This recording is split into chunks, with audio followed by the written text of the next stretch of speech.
I found just over here. Congratulations on the win. We saw you dancing in the octagon with Bruce Buffer. Can you explain how much this win means to you tonight? Parabéns pela vitória. A gente viu dançar lá com o Bruce Buffer depois. O que significa essa vitória para você? Essa vitória para mim ela é muito importante, desde a minha estreia que eu tive aqui em março, em Londres, na minha luta com o Mokaev. Por pouco acabei não vencendo a luta, também naquela finalização. E estou muito feliz de fato dizer que agora eu cheguei para a categoria e estou aqui. This fight was very important to me. You know, I made my debut here in March in London, and I lost by a submission. So this was really to show that I'm here. I've arrived, and so this was very important. I'm very happy.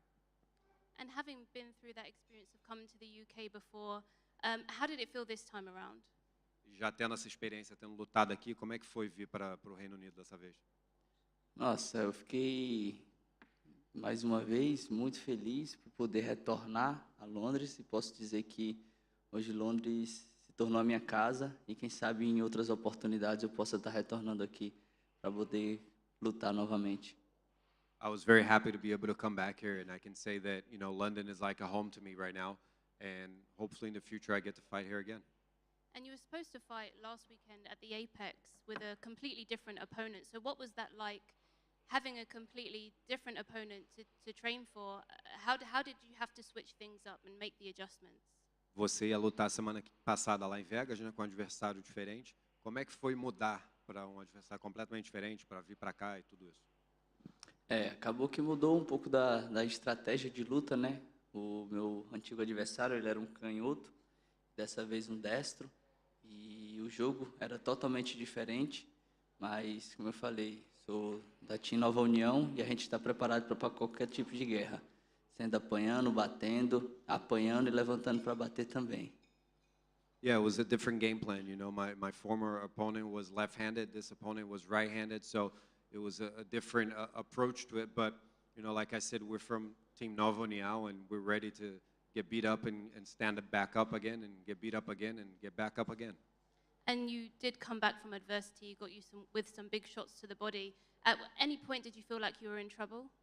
Você estava passando pela adversidade ali, né? Tomou aqueles golpes, aqueles chutes no corpo, mas em algum momento você achou que a luta ia acabar ali? Verdade, eu estava sentindo bastante os golpes dele, tanto os socos como os chutes.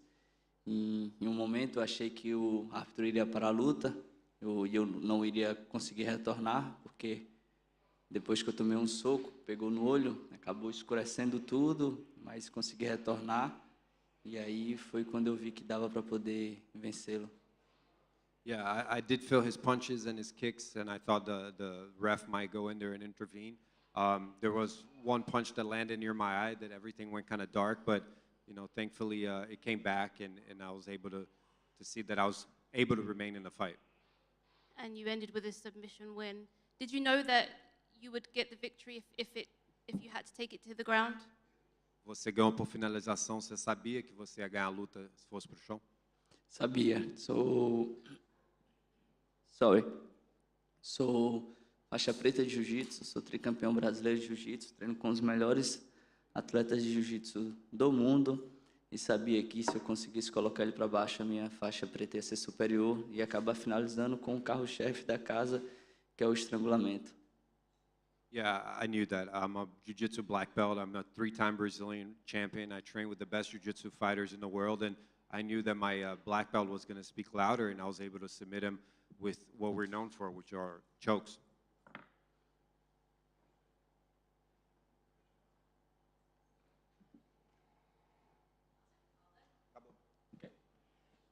Thank you.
Bruno, just down here. Congratulations on the win. Thank you. Somewhere in this fight that you looked more dominant than your opponent was on the ground. Is this an area of the fight where you thought you had the advantage going into it?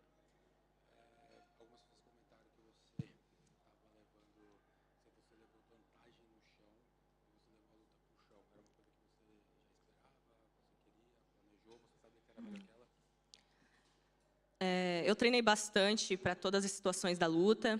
Eu sou uma lutadora completa, então a gente trabalha o jogo completo, tanto em cima quanto no chão. Com certeza, se tem necessidade de levar para o chão, a gente vai levar para o chão. Nessa luta especificamente, era mais questão de estratégia, controlar um pouco mais ela. E se ela desse alguma oportunidade, a gente conseguia encaixar alguma finalização. Mas como foi muito no final do round, aí foi mais para garantir a vitória. Yeah, we turned many areas for the fight. The question was about the ground game. So we did more to control, like she knew that he was earning the round, so she just took down and made the work. But she trained a lot, many areas for this fight, like stand up, ground, that's it. And how did it feel to pick up the win against someone who is quite a fan favourite in this area of the world?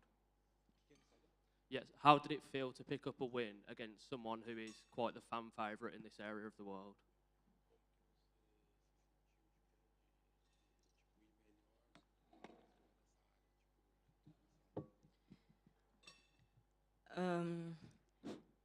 Eu vim para a guerra, eu vim para guerrear, eu vim para sair na porrada, eu vim para parar ela. Não importa se o quanto ela tentasse me machucar, ela não ia conseguir. E eu tinha total certeza disso, eu tinha total certeza que meus golpes iam entrar muito mais duro do que os golpes dela. Então eu estava bem tranquila, consciente de que qualquer mão, qualquer chute que entrasse, eu suportaria. She said she was prepared for the war, so she gave everything inside. She knew that Shauna will show it also strength, power. So she did everything, and that's it. She had a lot of hype and attention on her, Shana, going into this fight. Did it bother you at all?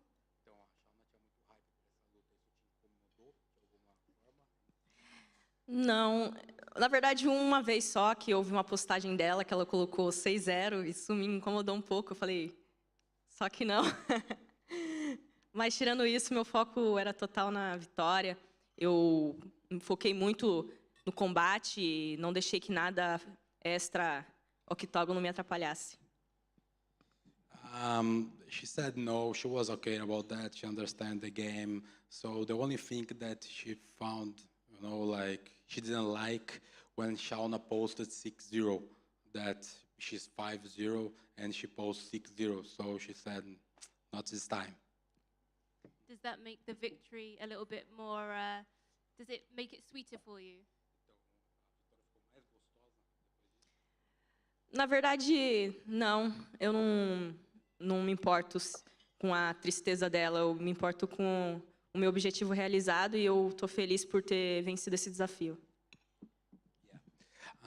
She said that she's okay with that. She's not happy because Shauna is sad. She's just happy because she did the job and won the fight.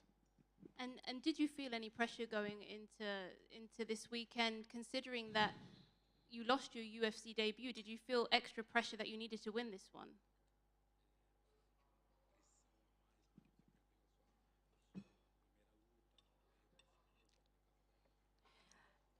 Depois da minha derrota, eu senti sim, eu vivi essa pressão durante 3 meses até hoje, e eu acho que isso me fortaleceu bastante, isso me deu mais garra, mais determinação para treinar todo santo dia, com vontade de vencer, com vontade de evoluir e de provar para mim mesma que eu sou capaz.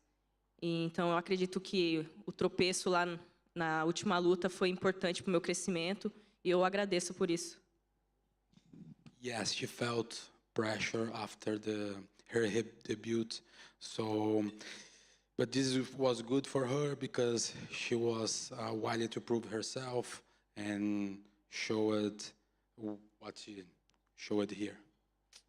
And what's next? When do you want to fight again? And is there any names in mind?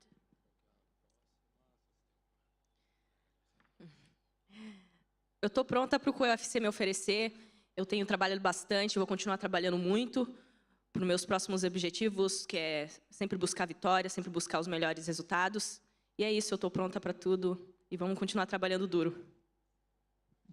I'm ready, whatever UFC decides. I'm go back, train, and I'll be ready for the next one. Congratulations. Thank you.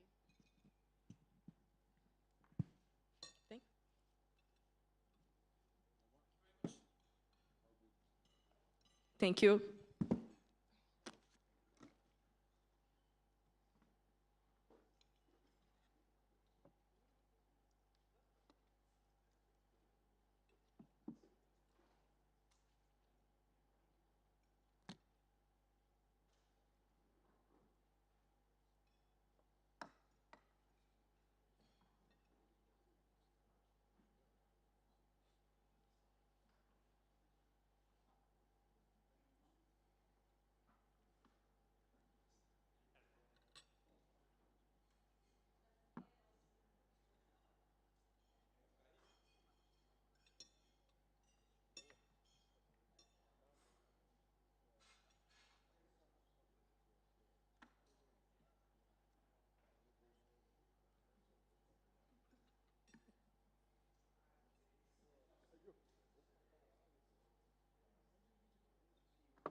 world takes everything. Yeah, but also. Well, I like to like, both of them like. When I was like, Harry, okay, I hear your point, but yeah, no, exactly. So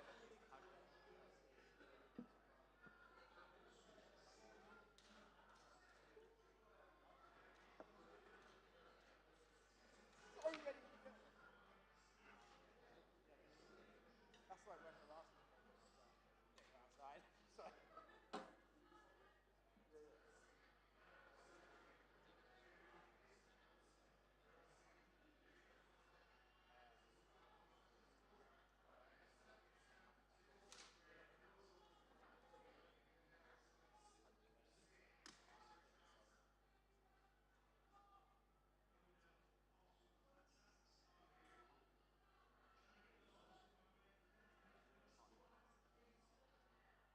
Bad for Tom. No, but Tom's going to come out. Yeah. He's going to be like,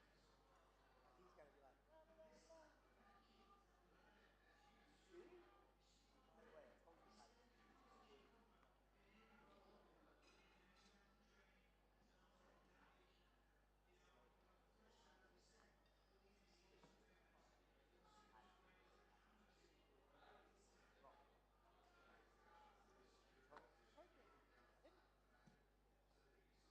The other thing, can't ask that. I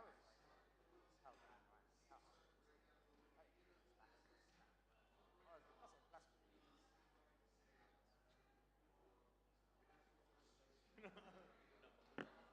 How hard?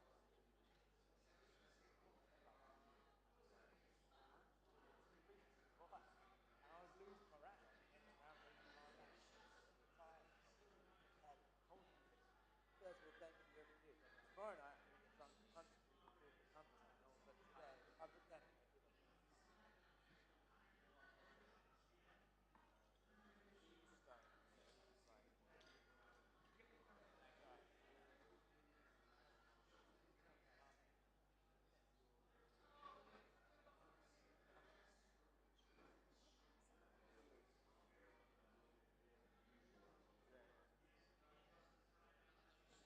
he doesn't want to.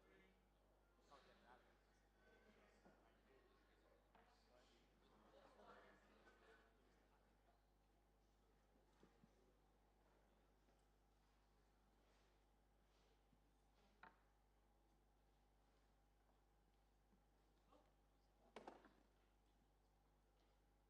Oi.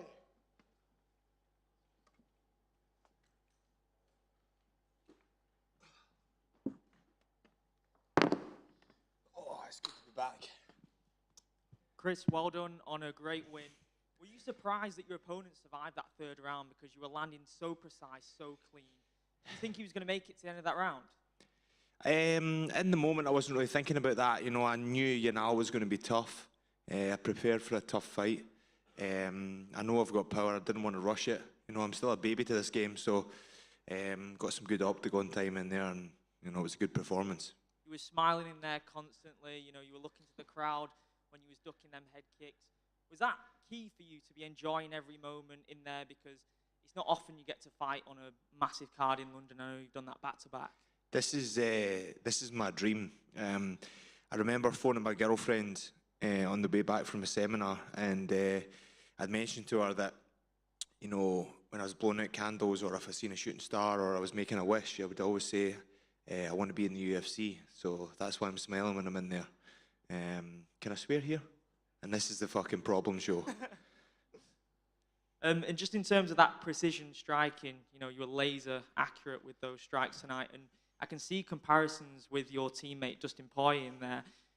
In terms of what you learned from him week in, week out at ATT, what are some of the biggest things you've learned from him as a martial artist and as a person? Being in there with those guys, I just know I'm meant to be in there with the top 10 guys. So as I said, I used to make wishes saying I was in the UFC, but my new wish is to get that top 15. And these guys, you know, I walked in that door at ATT, I've said it numerous times, Dan Lambert welcomed me with open arms and treated me like Dustin Poirier, Jorge Masvidal. You know, I can't thank those guys enough. I'm just a random guy from the countryside in Scotland, and they welcomed me into that gym like I was one of their own. So shout out to those guys. Is there anyone in particular you're eyeing up next? Trevor Peake or Jordan Levitt. One of those two. Sounds like a good fight. Trevor comes to fight, and Jordan Peake's a great. Jordan Levitt's a great jiu-jitsu practitioner. Nothing against them, just think they're great opponents, and it would be fun to get in there with them. Give me another couple smiles in there. Well done. Thank you, I appreciate that. Chris, just one from me. I'm curious, did you and Paul have to decide, like flip a coin, who gets to go first with the face paint, or did you just get it done at the same time? Nah, a lot of people said to me, they messaged me and said that Paul had been talking about it on his podcast, and he said, oh, I hope he doesn't wear it. Like, I'm not focusing on what other people are doing. This is the fucking problem show. Like, I'm not giving a fuck what other people do.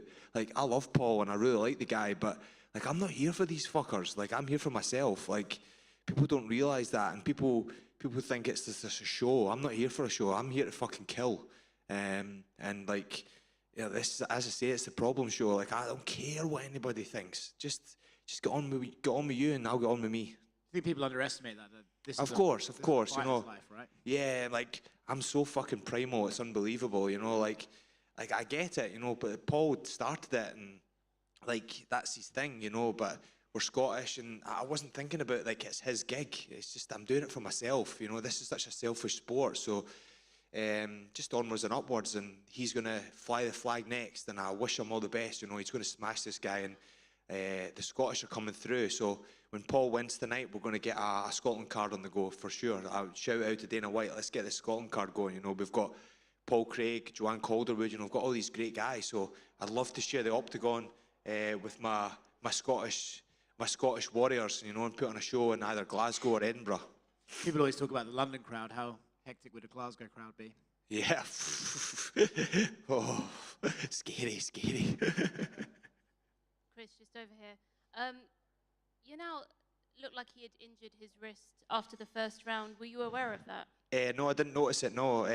I remember throwing the high kick, and I think maybe it broke his wrist, but I kicked like a fucking mule, so everybody at American Top Team says I've got serious power, so sorry it broke his arm, but, you know, it's kill or be killed.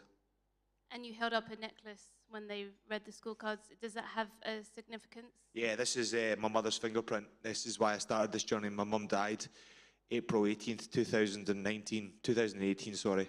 You know, she was taken away from me in a blink of an eye. The day before my first ever MMA fight. So she died on the day of the weigh-ins, and I still went ahead with my fight. So this is why I'm on this journey. This is twice now I haven't got the mic in the cage. I want to dedicate both fights to my mum. I haven't got a chance yet, so I'm going to dedicate every fight until I get that fucking mic. And you spoke previously about Dustin Poirier training with him. He has a fight next weekend for the BMF title. I'm just curious how you think he's going to do against... Fourth round knockout, Dustin Poirier, all the way. It's his time. You should see him in training. He's like lightning. That guy's unbelievable. You know, everybody talks about Justin Gaethje's power, blah, blah, blah, but that Dustin Poirier's a sniper. Thank you. Congrats. Thank you.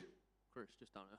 I know you've mentioned Jordan Levitt and Trevor Peake as two opponents that you'd like to see next, possibly.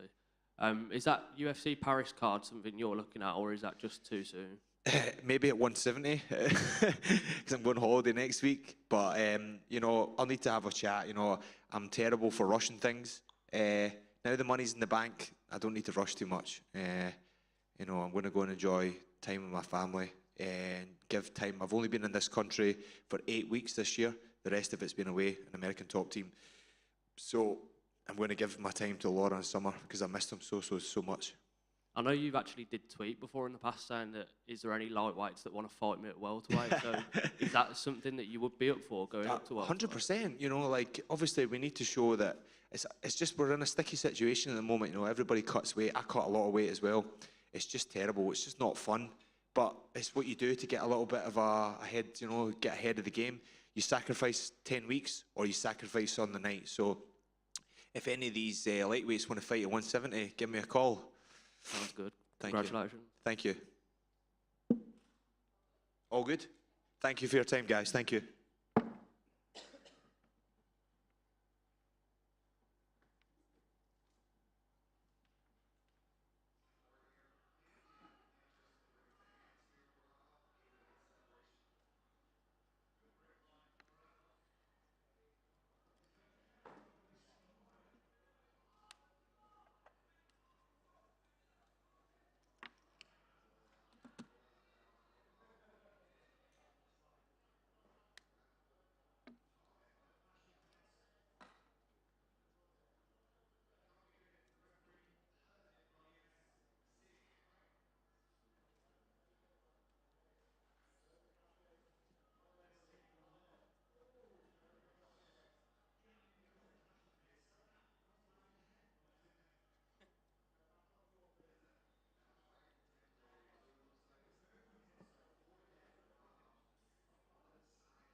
Vai traduzir.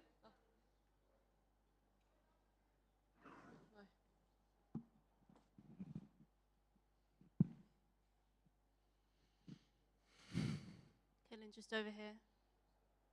Hi. Hi. Congratulations on the win. How are you feeling? Muito obrigada, primeiramente. Me sinto muito feliz, muito honrada, grata a Deus por tudo que Ele tem feito na minha vida e eu estou muito, muito, muito feliz por poder ter feito tudo que eu venho treinado e tudo que meus professores gastam horas e horas e horas ali se dedicando para que eu venha aqui e apresente o meu melhor. Então, eu estou muito feliz. I'm very happy and honored. I'm thankful to God for everything He's done in my life.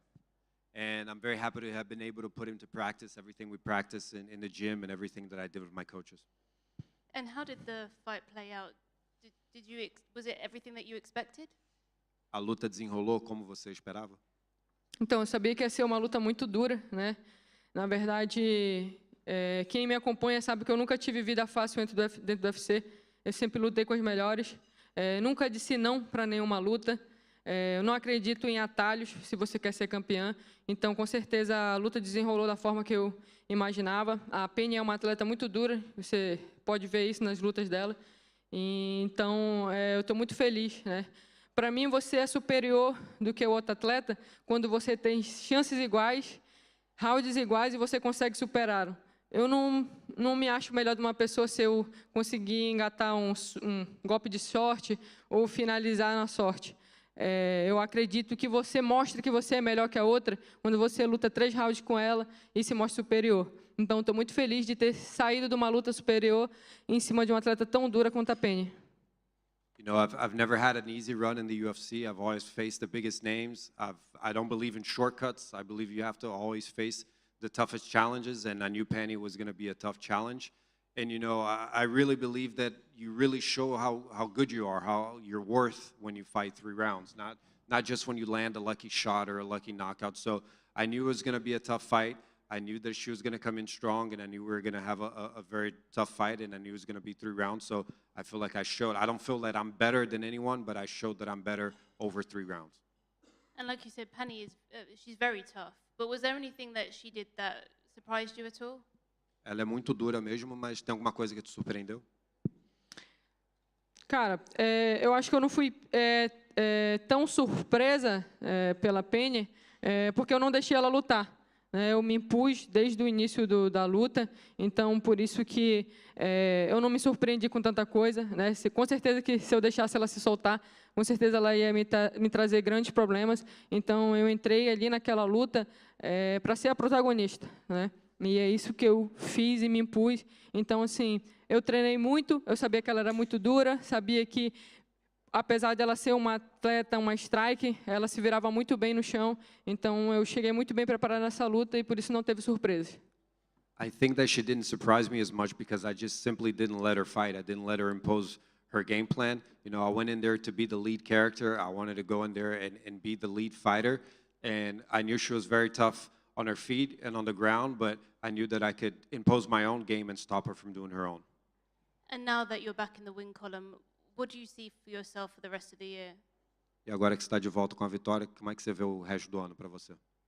Cara, segunda-feira eu estou na academia treinando. É isso que eu escolhi para minha vida, é isso que eu amo fazer. Minha vida está na mão do Senhor e o que acontecer, o que for meu e o que tiver de chegar até a mim vai chegar.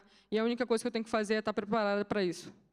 I'll be back at the gym on Monday training. You know, this is what I chose to do. This is what I love to do, and you know, I just kind of leave it in God's hands, and I know He's going to take me to the right path, and you know, I'll be ready for whatever. And just last one from me. Of course, the bantamweight title is currently vacant. If they do make Raquel Pennington and Juliana Pennington next for the vacant title, how do you think that goes down? O cinturão tá vago, né? Se for a Pena e a Pennington, como é que você acha que vai desenrolar? O que eu vou dizer é o que eu penso, né? Eu sou uma pessoa que eu gosto de ser justa com as pessoas, né? E eu gosto que sejam justas comigo. Na minha opinião, a Raquel Pennington é muito merecedora de disputar o título, porque ela vem de grandes vitórias, 5 vitórias, né? Fizemos uma luta muito dura, né? Muitos viram minha vitória, mas enfim, eu não estou aqui para chorar nem nada. Eu aceito tudo que Deus faz na minha vida. Mas, na minha visão, Juliana Penha não merece disputar o título. É meio que sem sentido uma pessoa que vem de derrota disputar o título, né? Eu acredito que ela não mereça. Para mim, a Raquel Pento é merecedora, sim, de disputar o título, mas eu não vejo Juliana Penha merecedora de disputar um título. You know, I'll call it like I see it. You know, I like people to be fair with me, so I'll be fair with them. I think Raquel Pennington deserves it. She's coming off 5 wins. You know, a lot of people think that I beat her, but I'm not here to cry over that. But I do think she deserves it. But Juliana Pena, it doesn't make too much sense for someone coming off a loss to be fighting for the title. I just don't know. We've just mentioned those two women towards the top of the division. How far do you feel you are away from a title shot? Eles falaram esses 2 nomes ali no topo da categoria, né? Mas onde você se vê chegando perto ali do título? Eu me vejo que quem quiser o cinturão tem que passar por mim. I see myself as being, you know, the person that if you want to get to the belt, you got to go through me.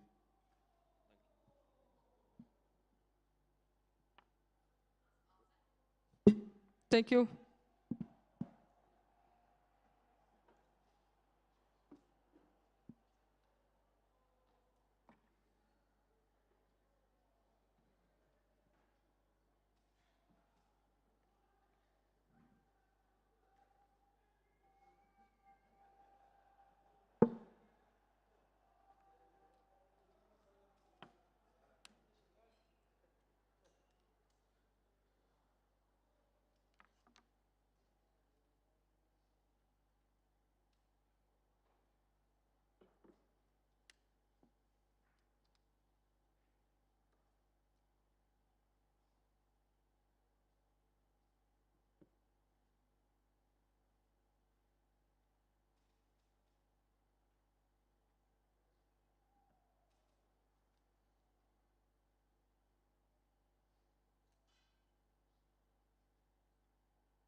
Пашка, где, брат, можно спрайт или колу одну, пожалуйста, холодную?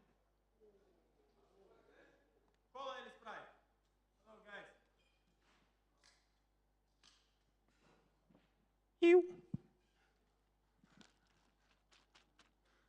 Congratulations on the win. How do you feel about that performance?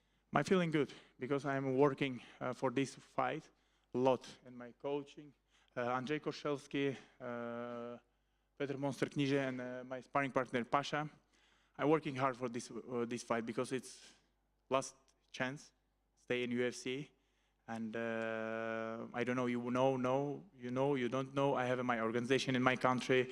I have a lot work for this one. And now I'm put everything and focus my fight. And today you see a lot of fighters and people is talking, I don't have a wrestling. Today I show wrestling, stand up. And it's good win from me, from my country, from my team. It's good, I'm very happy. You mentioned that you got to prove to people that you did have wrestling and stuff like that. Does that make this victory even more sweet, knowing that you shut some people up? You know, everyone fight, it's different. Brian is good stand-upper, me too. And today, for me, from myself, my team, I need to win. And I win in here, and we're happy. You know?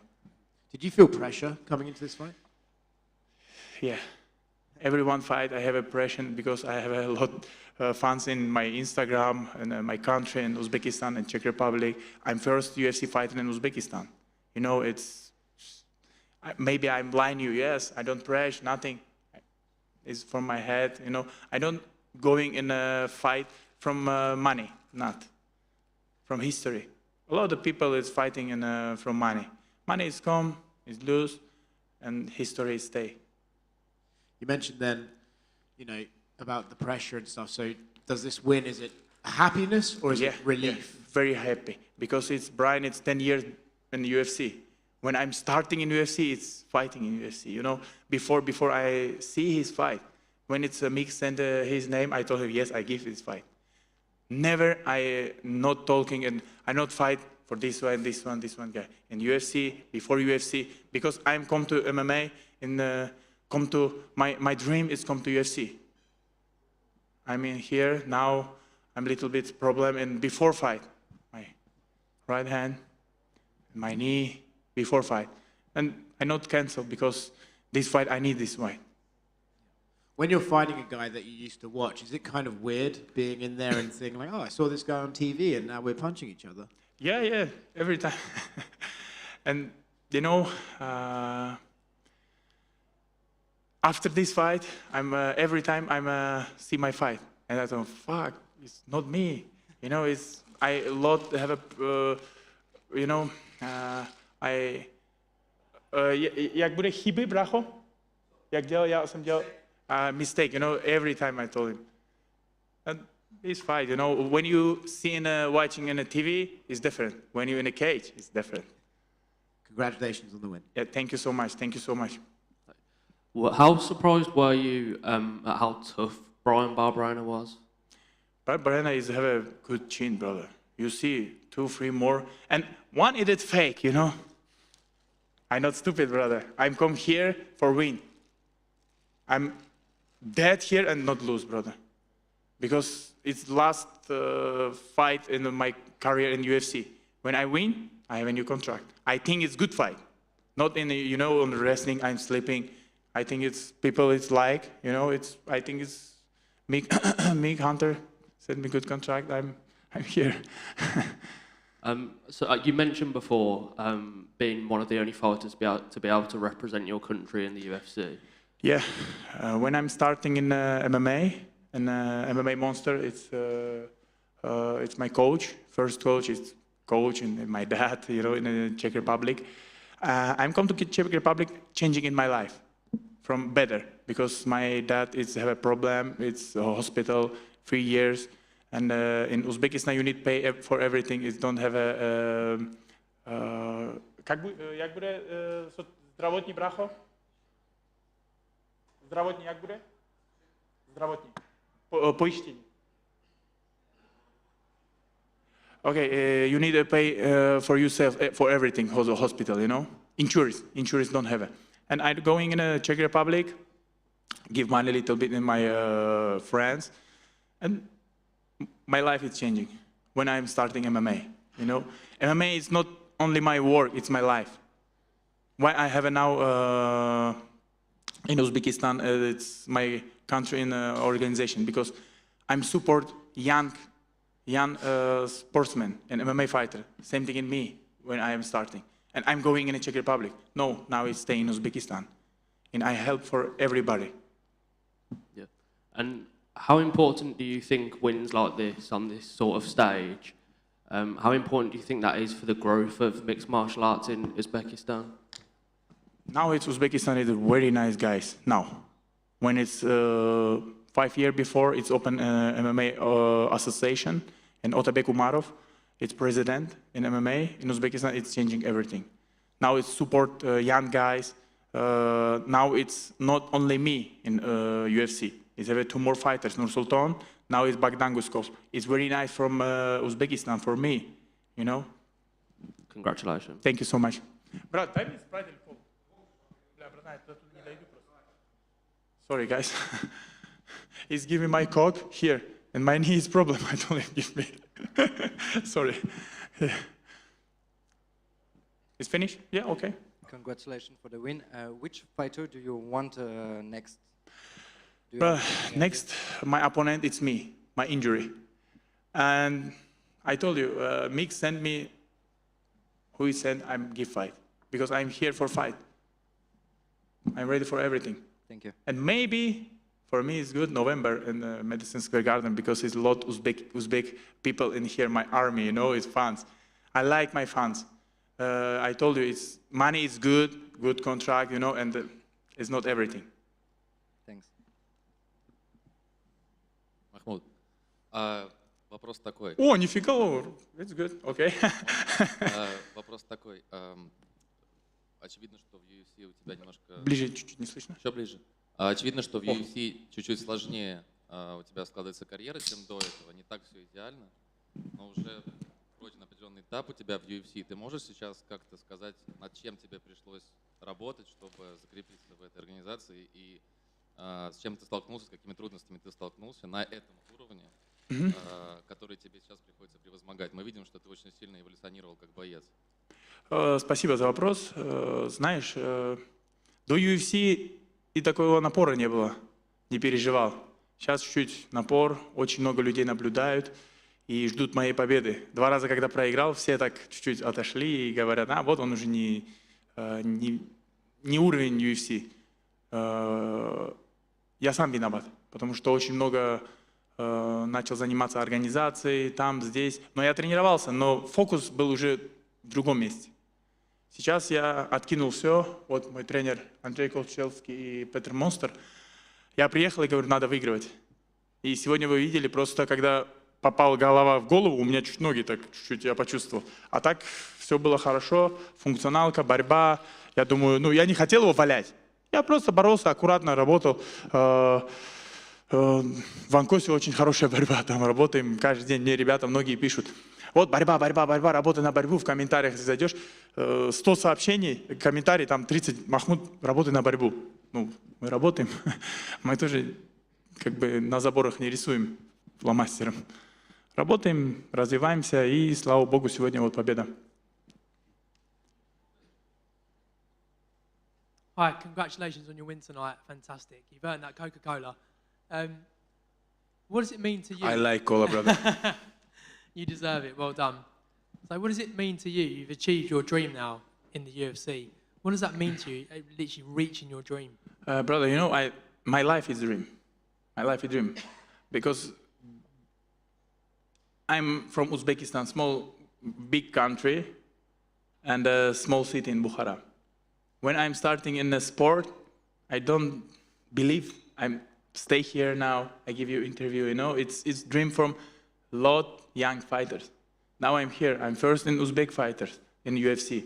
Maybe it's don't like somebody now. It's yes, and you first. Yes, I'm talking everywhere, every time. I'm first in Uzbekistan fighter because it's 35 million. It's not small, brother. And I'm first, and I'm here. It's my start now. I'm working hard. Today I'm win, and after my knee is good, I'm going in Prague, working hard, and going in Poznan. Stay in work, stay focused, go to top 15, and we'll see. Well, you seem so driven, so focused, and you've got this platform now to people at home in Uzbekistan. How are you going to use that platform to inspire them to get into MMA and to keep fit and healthy? You know, when I'm going and I live in Prague, every time. And when I go in Uzbekistan, people like me, you know, it's good, you know, small guys and very, very old people, and 75, it's, Mahmoud, you good fighter. I thought, what? You see my fight? Yes, every time I see you fight, interview, you know, it's very nice because it's not 25, 35, you know, year people, it's fun, yeah, it's good. And small guy, 5 years and 85 years. 95, you know, old, you're good guy.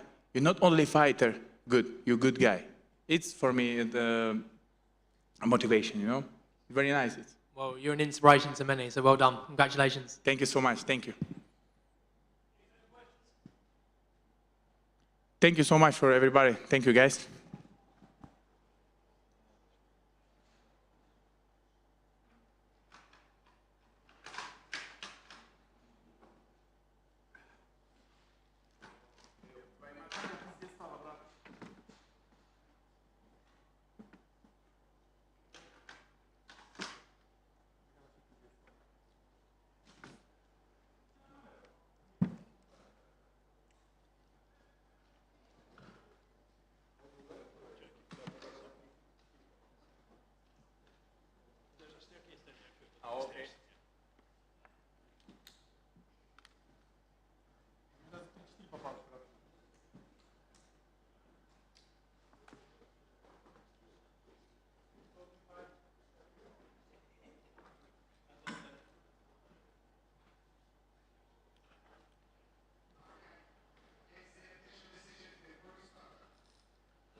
Oh, do you mean the Alvarez one? Yeah. Oh, sorry. Yeah. No. Submission.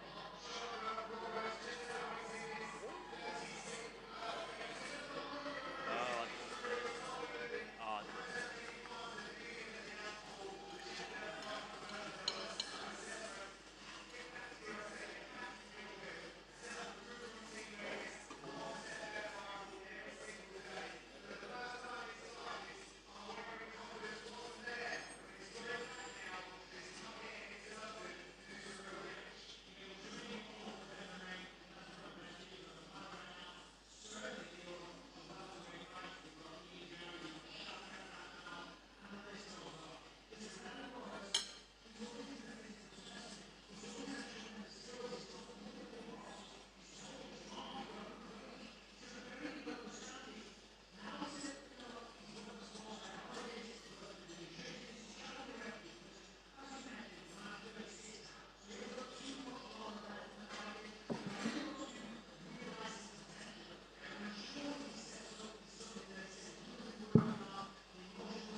Joel, just down here to your left. So people are saying that during the finishing sequence to that, there was a clash of heads.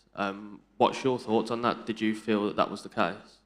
Están diciendo que en el final había una cabezaza. ¿Qué piensas? Una con la cabeza. Fue un choque para ambos y bueno, el árbitro mandó continuar y yo continué.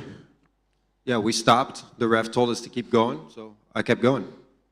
And how proud of yourself were you that you got the fight to where you knew you had a big advantage and ended up getting that submission?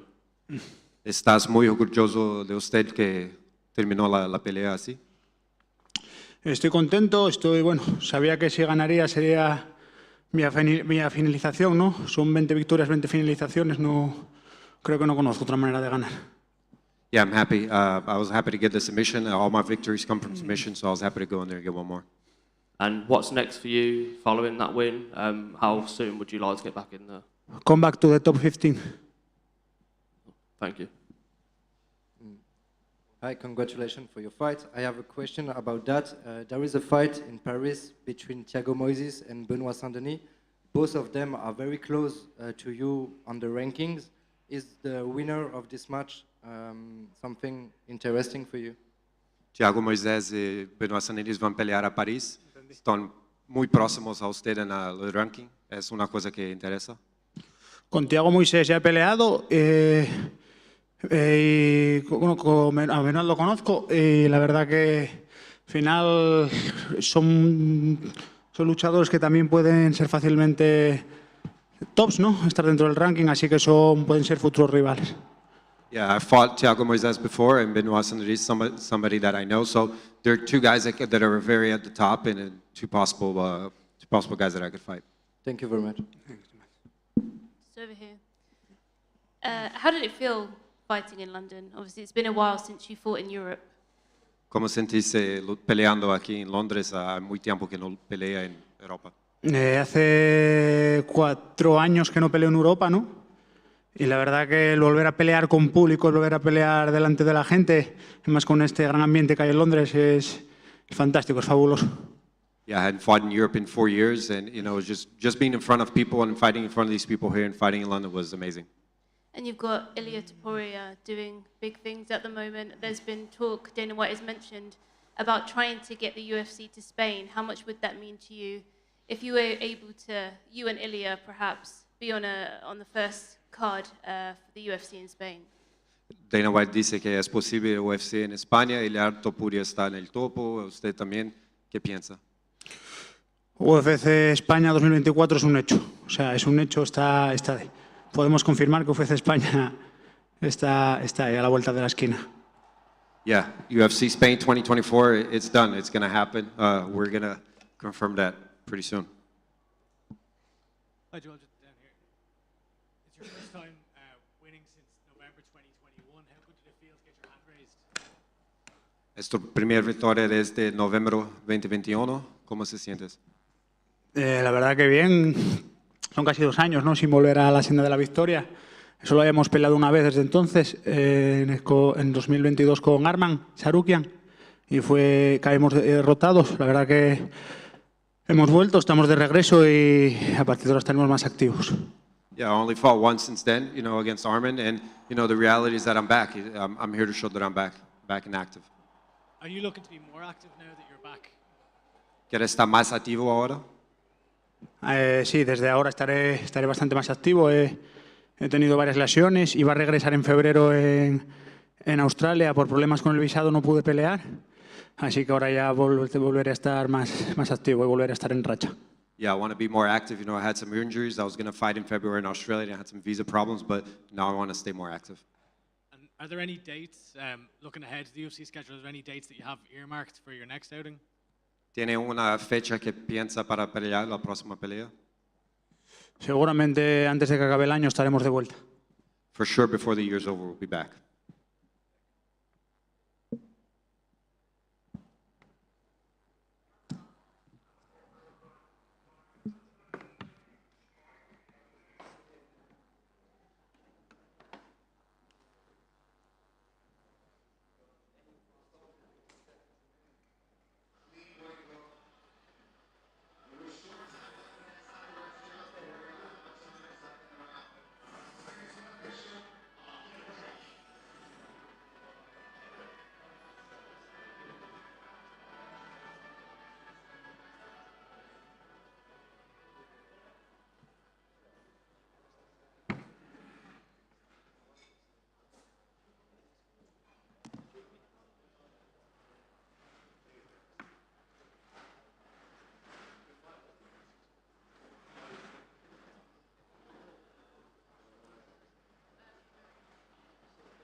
Mick, well done on the win. What did you make of that whole experience? You know, we were talking about it in the build-up, the feeling of walking out, UFC debut in London, packed out crowd, your friend Tom on the main event bill. What do you make of the whole experience? Oh, it was amazing. I didn't feel overwhelmed. It felt like I belonged there, if that makes sense. But walking out was amazing. Everybody cheering for us. Like, look, I took it all in. Everybody this week's told us, like, take it in and enjoy it. It's easy to let it pass you by, and it just become like a memory. But I felt like I took it in, I enjoyed it, it felt good. Like Bruce Buffer calling me name, I just enjoyed every moment. I haven't watched the fight back yet, so I'll have to watch it back before I talk about that too much, but I feel like I definitely could have done a little better. Yeah, like you mentioned, you look really comfortable in there, and there was never a moment that you looked in trouble, and, you know, towards the end of the third round, you were exchanging, like, going toe-to-toe towards the end of it. Did you feel like you'd have embraced that a bit more early in the fight, or did you just want to warm up in there, get your confidence up, and just breeze through it? Because that's what it looked like. You were just breezing through it in there. It's heavyweight MMA, so I don't take too many big shots early. I feel like I'm a lot fitter than most heavyweights, so I'm getting out the first round is probably key to me winning a lot of times. I felt he did slow down, but I didn't do enough to finish him, really. I think my coach was saying they were tight, so I knew it was tight going to third. He was like, just think, I'm not too sure, just think you might be 1-2 down, it's really tight. And then I heard like 90 seconds left, and then like the last 30, I thought, oh, make a little statement. I felt like, I didn't feel like any of these shots hurt. He was obviously big, and like a few tickled, but they weren't nice, but none hurt us. I felt good. I thought he'd try and wrestle more, potentially kick more. I feel like I would have finished him with the leg kicks, but obviously he switched on to switch stance. I think I hurt his front leg as well. I think I took a lot away of his movement. I heard his coach shouting for like a blast double. I knew he had a good blast double, but I knew he was a fast guy, but to be honest, I felt faster than him in there. I felt like good. I did.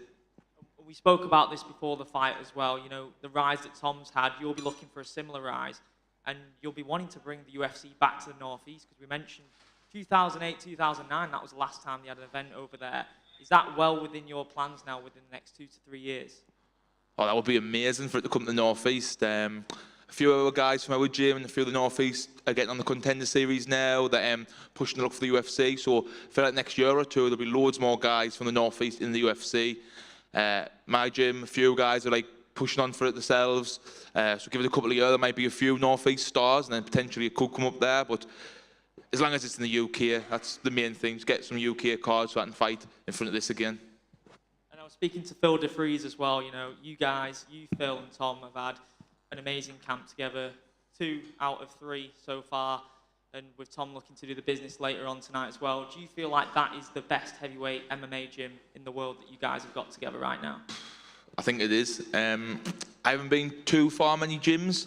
I've only been a couple, but Phil's travelled the world now, sparring everywhere. And he says, like, to get 2 good heavyweights is crazy. Never mind 3 or the 6. So it's amazing. I'm just training up home with Phil, my coach Fisher. Just keep getting better. I can dip in there and spar with the guys and use the bodies there. And I feel like we're always bringing each other on. And I felt, off sparring with Tom, I was used to the speed of what Jamal would bring. He wasn't as fast as Tom. And I'd do okay with Tom. Like, I'm used to that speed, so it didn't like scare us off early. And then I think wrestling with Phil, no one near as strong as him. He's crazy strong. So when they grip all of us, I'm like, oh, they're going to be like Phil, and they just never are. And Phil can't even keep us down. So I feel like no one in the UFC can. And final one, is there a name in particular that you're eyeing up for your next fight, or is it just anyone the UFC gives you, you'll sign on the dotted line and continue to stack the wins up? Just let the UFC matches. I feel calling people out this early is just not right. I think top 15, that's when you start calling guys out and now looking in advance. I'm here, just fight anybody really at this. They're all going to be similar, 1-2 fights in the UFC, Contender Series. They'll all be fair matchups. I think I'm just ready for anybody. Well done on the win, mate. Thank you. Hey Mick, Coach, just over here. It seemed like yourself and Jamal were chatting to each other in the cage. What were you saying to him? Oh, I enjoyed the chatting. I've never done that before. He was just, I could hear him talking to his coach. He was like, yes, sir, and listening to them. And then a few times I was kicking him and hurting him, and he was like, all right. And then he checked one half, and he was like, my coach was shouting, it's hurting him. And he went, I checked that. So I was talking to him, and I hit him with a big right hand. I think I said something like, didn't like that, did you? then kicked him. I knew his leg was like compromised, but he switched stances quite well and like hit it. I felt like if he'd stopped orthodox, I'd have finished him. So I'm happy. I'm happy. Your friend Jake Smith sent me a Facebook post from a pub called The Terrace, who named a burger after you tonight. How do you react to that? The support's been crazy from Sunderland. You know, it's like it's only a small place, and like I forget how many people, like how cool this is for people. I'm just here fighting, you know. I've just wanted to do it, but people absolutely love it. So in all the place I used to work, they put the fight on. They did loads of like meal deals for it, and they made like a giant burger that I'll have to try next week when I get home. But it looked good. Am I right in saying that you worked there as a doorman? Yeah, I worked as a doorman for a little while before. I've packed it in, but it was a great bar, and yeah, a few bars from Sunderland that all were sharing it, saying from 5 o'clock onwards with the UFC, Sunderland zone. I feel like I've got crazy support, you know. I sometimes forget like how many people actually want us to do well. It was crazy. Like I haven't even looked at my phone yet, but it'll be going mental. I have to try and reply to everybody if I can. Last one from me. Obviously, it's the first time you've seen past a second round in your career, and also obviously the first time going to a decision. Going from a UK regional show to the UFC, was there any nerves there, or like how do you reflect on the fact that you went to a decision? Was there any disappointment that you didn't get to finish? I didn't feel that nervous. I know it's crazy, like this big show, but it felt good. Even in the cage, it felt like, obviously I wouldn't say like sparring, but I felt a lot relaxed. While some fights, you don't know what's going on, you just think, like you're just reacting. But I felt in there, I was picking me shots, I was thinking about what I was doing. I definitely think, I haven't watched it back yet, but I definitely think there might have been a finish there. I hit him with a big shot, then I would maybe look for the second shot, then he would counter. When I countered, I felt like I could have finished him, but then he stopped leading. I just need to work on a few things when they do cover up, because I'm beating them, striking. They're going to probably look at the wrestlers, and I need to draw out their counters. So there's a few things to work on, but I'll watch it back. But I'm actually happy to do 3 rounds as well, because I'm always in my head. People are thinking, like, oh, what happens if I'm knackered in the 3rd round? What happens if I'm so tired? But I felt good in there, you know. I definitely could have pushed it a little harder to get the 3 rounds out. I feel like I am fit at the most heavyweights. I just need to remember that. Thank you. I just don't know me. A few days ago, I was in Canary Wharf and I got to witness Phil DeFries catching a live pigeon with his hands. How important is that fight week camaraderie for you to be able to kind of just chill out and not take things too not seriously, but to be able to unwind a bit? It's amazing. Having Phil round, he's hilarious. He just does crazy stuff like that all the time. He could have his own show and you would follow him about. And honestly, me and my coach love winding him up. He does not take a joke well either. But he's a great guy, you know. And like, look at his reactions to catch a pigeon. He moved like a lightweight to catch that pigeon. We're pushing for him his next fight to release doves before he fights. Yeah, that's class. Fair play. Congratulations, man. Thank you, man. Congratulations, Mick, tonight. A fantastic performance. Your debut as well. Did your training camp differ, knowing that you're in this big occasion at the London O2? I wouldn't say it differ too much. I always train pretty hard. The only thing that happens different is I spar a little harder. I'm always there twice a day, every day, trying to get a little better. I've got Big Phil, who we mentioned, the pigeon catcher. He like trains at my gym all the time. So I've got Phil like 5 days a week, 6 days a week. Then in sparring, we'll go and help Tom, or if he's got a fight, we'll go help him. Just there's loads of heavy guys. They're not big guys. We've got a couple of our players, maybe 4, but it's good to have like a few. So we can just dip in and out. I feel like we're helping each other get better. My coach up here has got a few different things that I try and help them out with. Them show me a few nice things. I feel like as long as I keep getting better, the sky's the limit. Yeah, I love that. And I love that you say that, you know, you're on your own in the cage, but you keep saying we and your team and your fans. You're constantly talking about other people. And Tom, how much of an inspiration is Tom and the fans around you spurring you on in that cage? Oh, Tom's amazing, you know. He's just, well, he doesn't know how good he is, but like to spar with him, to get rounds in and like start doing a little bit better with him every time, like as opposed to going on the first time and just like, wow, he's so fast, and then like clicking onto it, like getting my own stuff off and then doing a little better every now and then.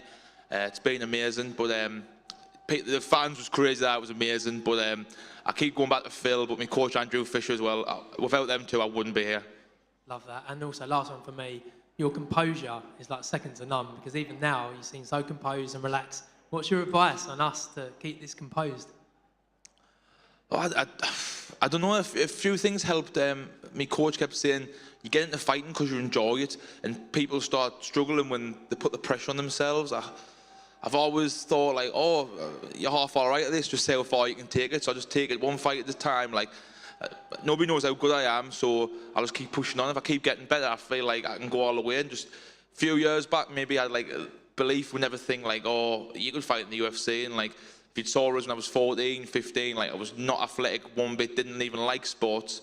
To come here would be crazy to tell us. And now I'm like beating people in the UFC and like training with people who's in the top 5 in the UFC. It's surreal.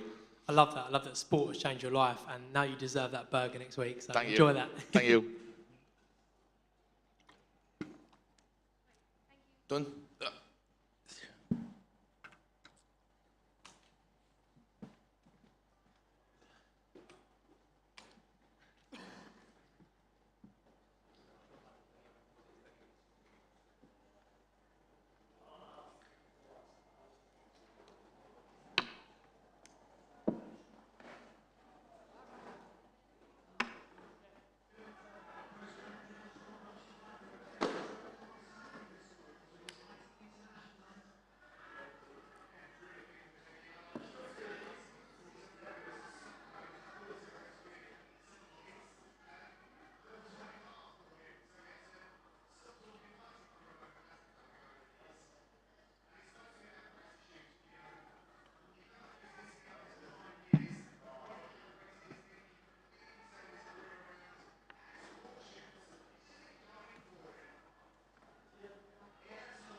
How's everybody doing? Good. How are you doing? I'm doing. Congratulations on the win. Thank you. Thank you. Did you mention about chicken wings? We don't have chicken wings. Yeah, I don't know. What's that smell? It smells delicious.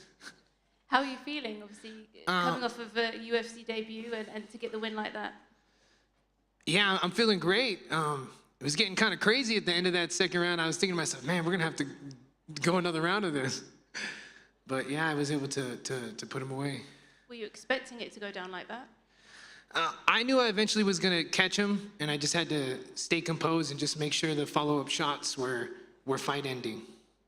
And in terms of coming to London, you know, what was your initial reaction to coming to London to fight and to fight a guy on his home soil? I'm excited. I think most of my career I had to go and fight people in their backyard, so it's nothing new for me. What did you think about the crowd and the atmosphere out there? Oh, it was cool. It was awesome. Of course, they're gonna, cheer for their guy. But on my way out of the octagon, on my way back here, I felt like I got a lot of love from the fans. So I appreciate all them. I appreciate everyone for coming out to the fight. And what was the overall week like for you? Because of course you missed weight on your first attempt. Was there anything that perhaps went wrong in the run up to that, or what do you put that down to? I have another nickname, Johnny Come Lately. So sometimes I'm running late. So, but the plan was to make weight for sure. Did that have anything to do with perhaps the travel? How do you adjust to having to do that? Yeah, I really think like my body definitely. I probably could have sweat another 5 pounds if I needed to. I think it was a little bit of kind of like a mental drain. I didn't really get much sleep this week. I actually felt like crap today. But I just didn't let anyone know, and just was like trying to stay positive. And a fight's a fight. If you can't always be prepared. Someone might attack you outside the parking lot. You're not gonna say, "Oh, hey, man, wait a second. Let's meet back here in 2 weeks. I'm gonna train for 2 weeks, and then I'll be ready." All right? You can't do that. Sometimes you just gotta fight. And of course, you called out Paddy Pimblett in the octagon. Why him? To be 100% honest. I just, I got legend Michael Bisping right here. He didn't really ask me a question. He just kind of put the mic in front of me, and I was like, I kind of choked. Really, maybe for the, at some point, maybe I'll try to make my way to lightweight. But who I really wanted to call out was, I heard MVP is a free agent, and there was talks of him coming to the UFC to fight. And, I'd really like to come back to London. Try to sleep a little better the next time, and I don't think MVP can hang with the wrestlers in this division. So I would love to give the fans here in London at the O2 a freaking awesome striking fight, and I think me and MVP could put on a show for the crowd for sure. Do you embrace the verbal warfare side of things as well? Because you're calling out two guys that aren't afraid of using a microphone, and you don't seem to be afraid of using a microphone either. So is that something that you're looking forward to, those lively press conferences? Yeah, I think it brings an extra level of excitement. I'm not really like a mad or angry person. Like, I really don't hate anybody or anything like that. But I think, that energy, they could kind of bring that excitement and that energy without it being like negative. More like a fun kind of type of energy, rivalry, that's why, I made a comment about Paddy's haircut. To be honest, when I was freaking 4 years old, I had that same haircut, and eventually my hair started to get a little curly, but I have baby photos of me with that same exact haircut that he has, so. Did you enjoy the dogfight in there with Danny Roberts as well? And it was quite a sad scene afterwards for him as well. It's a 3-fight losing streak for him, and he was very emotional on his knees crying afterwards. How does it make you feel? It's a brutal sport, isn't it? Yeah.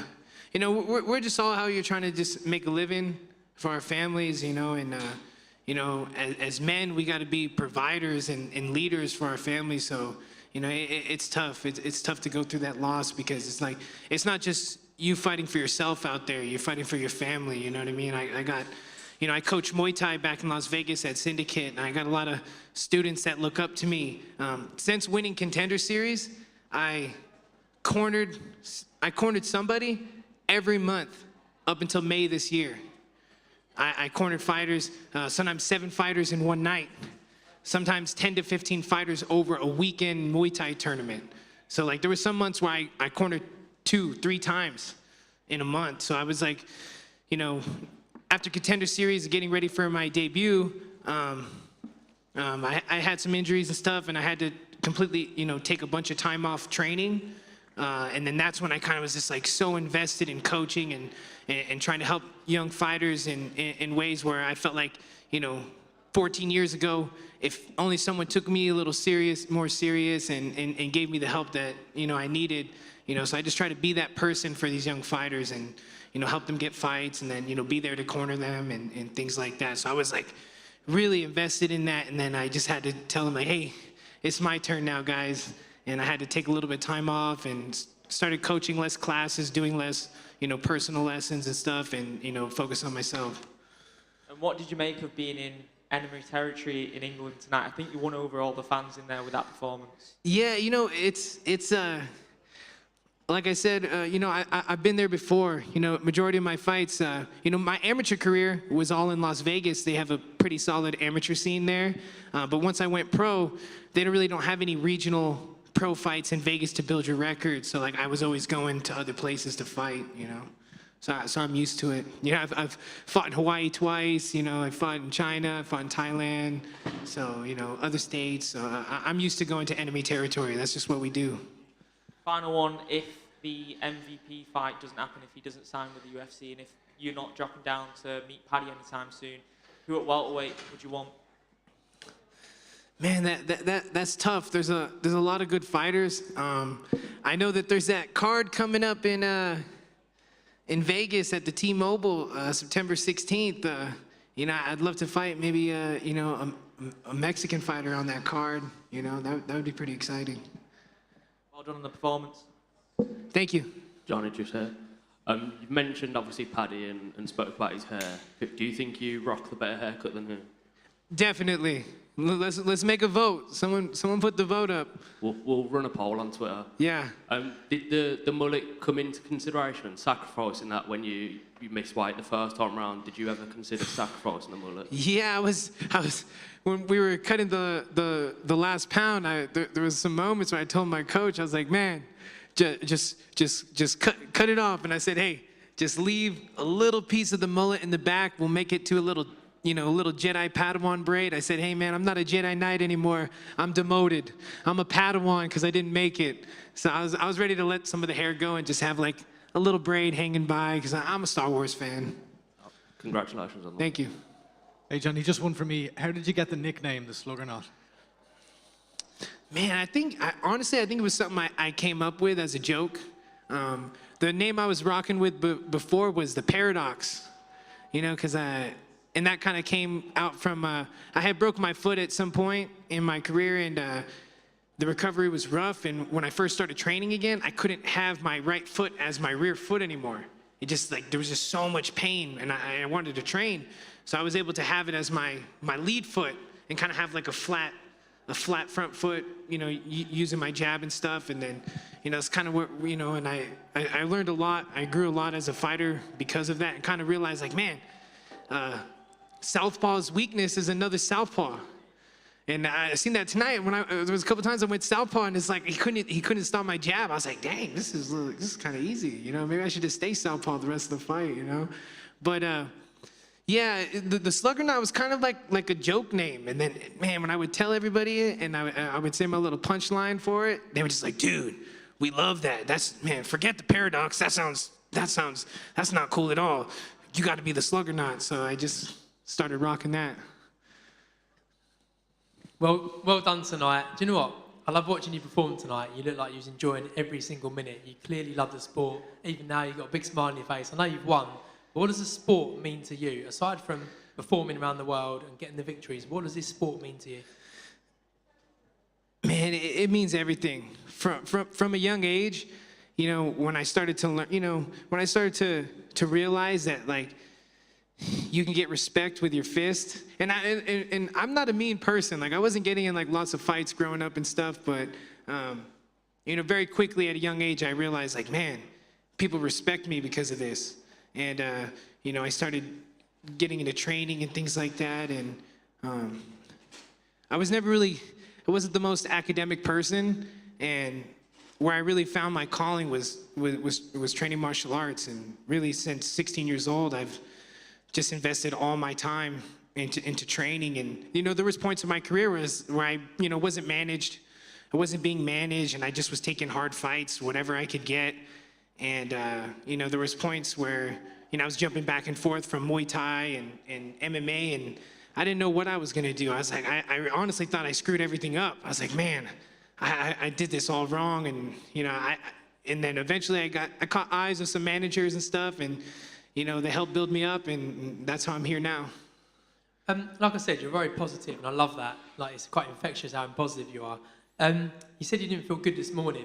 So how do you cope with that? Because there's a lot of us in the world, we wake up, we don't want to go to work, or we're not feeling mentally great. What's your coping mechanisms?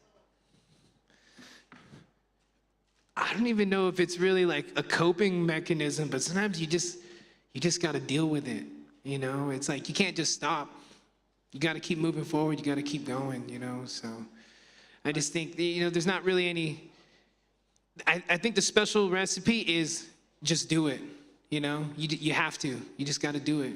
Yeah, I suppose you feel worse if you don't do it. So you just got to do it and you do Yeah. feel better at the end of it. So my last one, you came in here talking about chicken wings. Have you heard we've got a Nando's in the UK? Have you heard of Nando's? I heard about it recently this week. I heard it's really good. There you go. That's it's where you fancy. get your wings. Yeah. Enjoy it. Well done tonight. Thank you. Cool. Thank you, everybody.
Laurent, congratulations on another dominant win. Yeah. Were you surprised that Culibao survived that third round because you were attacking for the knockout, you were attacking for submissions with the rear naked choke? Were you surprised by how he made it out of there? Yeah, super surprised, but he's a tough cookie, man. And when you're fighting in the UFC at the top level, them guys are just outside of the top 15. It's hard to get them out of there. The liver kick was flush. The elbows from the top, even the dash choke was deep, and he survived, man. But credit to him, he's a warrior. You had the stare down again at the end of round one, just like last time. You know, you absolutely love to have a war in there, and you know it was fairly competitive in that first round, but you absolutely ran away with it in rounds 2 and 3. Do you think when you looked into his eyes, you saw that he didn't want to be there on the feet with you? No, he did want to be there, and that's what I loved, and that's what reared me on. And in the second round, I was thinking, I'm warm now, let's go. I think some people in the crowd, you know, he dropped to the floor. I've seen the replay, and it seemed like it was the kick that dropped him, but for some people, they thought that his knee could have blown out. From your perspective, did you see that it was the kick that dropped him? Yeah, it was the kick. I seen him wincing on the ground. I think he wanted out there, but I just needed to land a few little clean strikes and it would have been over, but he stayed in there, man, credit to him. I mean, you've been going about your business, I don't want to say quietly because everyone in the UK knows how great you are, but do you feel like worldwide you're still underrated, and is that why, you know, obviously you're on a route to greatness for your own journey, but you want to go out there and show the world just how good you are, and you don't want to be underrated anymore? Yeah, it's just that I'm not a big talker, innit? That's it. Like, if you're a big talker out here, you get noticed. So I'm trying to do it with my fighting and the skills, but I need to be finishing fights, really. But it is what it is, man. I'm competing at the top level in the world. I'm 13-0. And that's 6 fights in the UFC, 6 fights at the top level, still undefeated. We're heading to the top. You've been asked, you know, you want top 15 next. We spoke about potentially the likes of Dan Ige, but I like the Edson Barboza fight, and there's a card in Brazil in November. That would be a pretty cool trip for you, wouldn't it? Any of them guys would be a top fight, man. I'm here to test myself against the best in the world. That's why we're doing this. There's no fights I'm running from. We're ready for anyone. We'll take anyone. November, December, let's go. And momentum's been something that you've been searching for a couple of years now. This is the first time you've had 2 fights in the same calendar year in 2 years. So I don't want to say relief is what you're feeling, but it's a feeling that you've not had in a couple of years now, is it, getting that momentum back? How good does that feel? That's the key to success in my eyes. I just need to be active, stay active, get a little run going, keep that momentum going, and get to the top that way. And I know you're probably sick of hearing about Nathaniel Wood, but you guys, you know, you had it wasn't an altercation by any means at the hotel. It was a chat, and it seems like whatever beef was there is initially squashed for now. You know, you've got the top 15 on your mind. Is that something that, in your mind now, that's over, or is there still something there? No, it's dead. It's dead. Obviously, we've sold the fight. Sold. If the UFC want to make that fight, it'll happen. In it, everyone wants to see that fight, but it's dead. He come up to me in the back after that, and it is dead. In it, it's just some internet stuff. It's nothing too deep. But like I said, anybody in my division is food to me. Well done on the win, Laurent. Thank you. Laurent, just over here. So I won't mention anything about Nathaniel Wood. Yeah, please. But you know, you've done back-to-back in Abu Dhabi and now back-to-back in London. Yeah. You said about, you know, letting your fists do the talking, but do you think perhaps if you went stateside and perhaps did some fights over in the US, that would perhaps help get you noticed a little bit more? For sure. I want to travel the world with this. It's a short career. I love fighting. I love traveling, so why not blend them together? I love to fight all over the world. I've not done the States yet. So end of the year, the States will be perfect for me. Get some different experience, put my name out there in the States, go and take over the States. Yeah, man, I love that. And is there a time frame in mind that you'd like to get back in there? I'd love to have one more fight this year, November, December maybe. That'll be a good time for me. Get a little rest in now, a little 4 weeks. Family, obviously, still take over. I'm always in the gym anyway. But yeah, November, December. Maybe like an MSG card in November? Oh, that'll be amazing. That'll be amazing. I'm sure the coaches and the team would love to get over there too. Let's make that happen. Thanks. Congrats. Thank you. Laura? Yeah. Is there any better way to spend your birthday than to go out there and win in front of the O2 crowd? There's no better way. Obviously, like I said before, I'd love a finish. I've not had a finish for a while now, since October. I've only fought 3 times, but last 2 was decisions. But it's great to get a win on my birthday, so I'm thankful for that. I've come out the fight unscathed. What a birthday. Yeah. And what does the night look like from here now, going out celebrating the win and your birthday? Food. I just want food. That's all I do. I don't drink, so food with the team. Go and chill out. Go and enjoy it. I want to call my mum after here, make sure she's okay, because she don't sleep. She can't relax if I'm fighting. So it'll be good, man. Yeah. Congratulations. Thank you, Happy brother. birthday. Thank you. Congratulations and happy birthday. Thank you. Your mum's going to be very pleased because you look unfazed and untouched. Yeah. So well done tonight.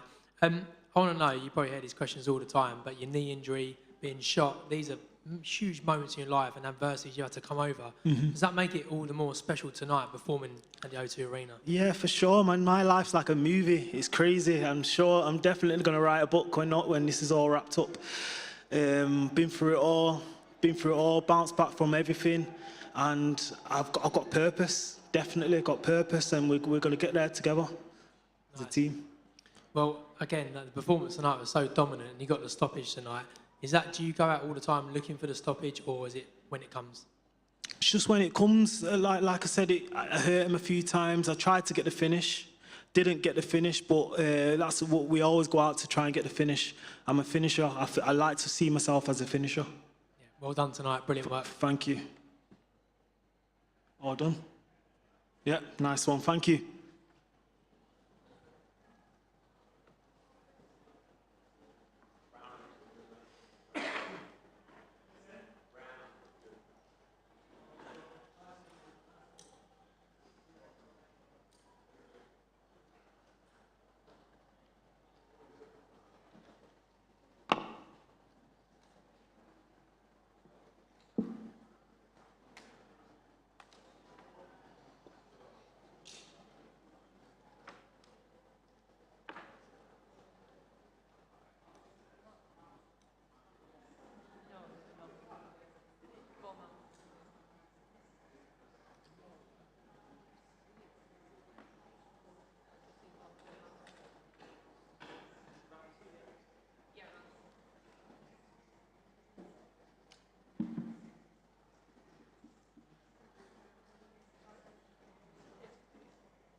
Fares, Yes, merci.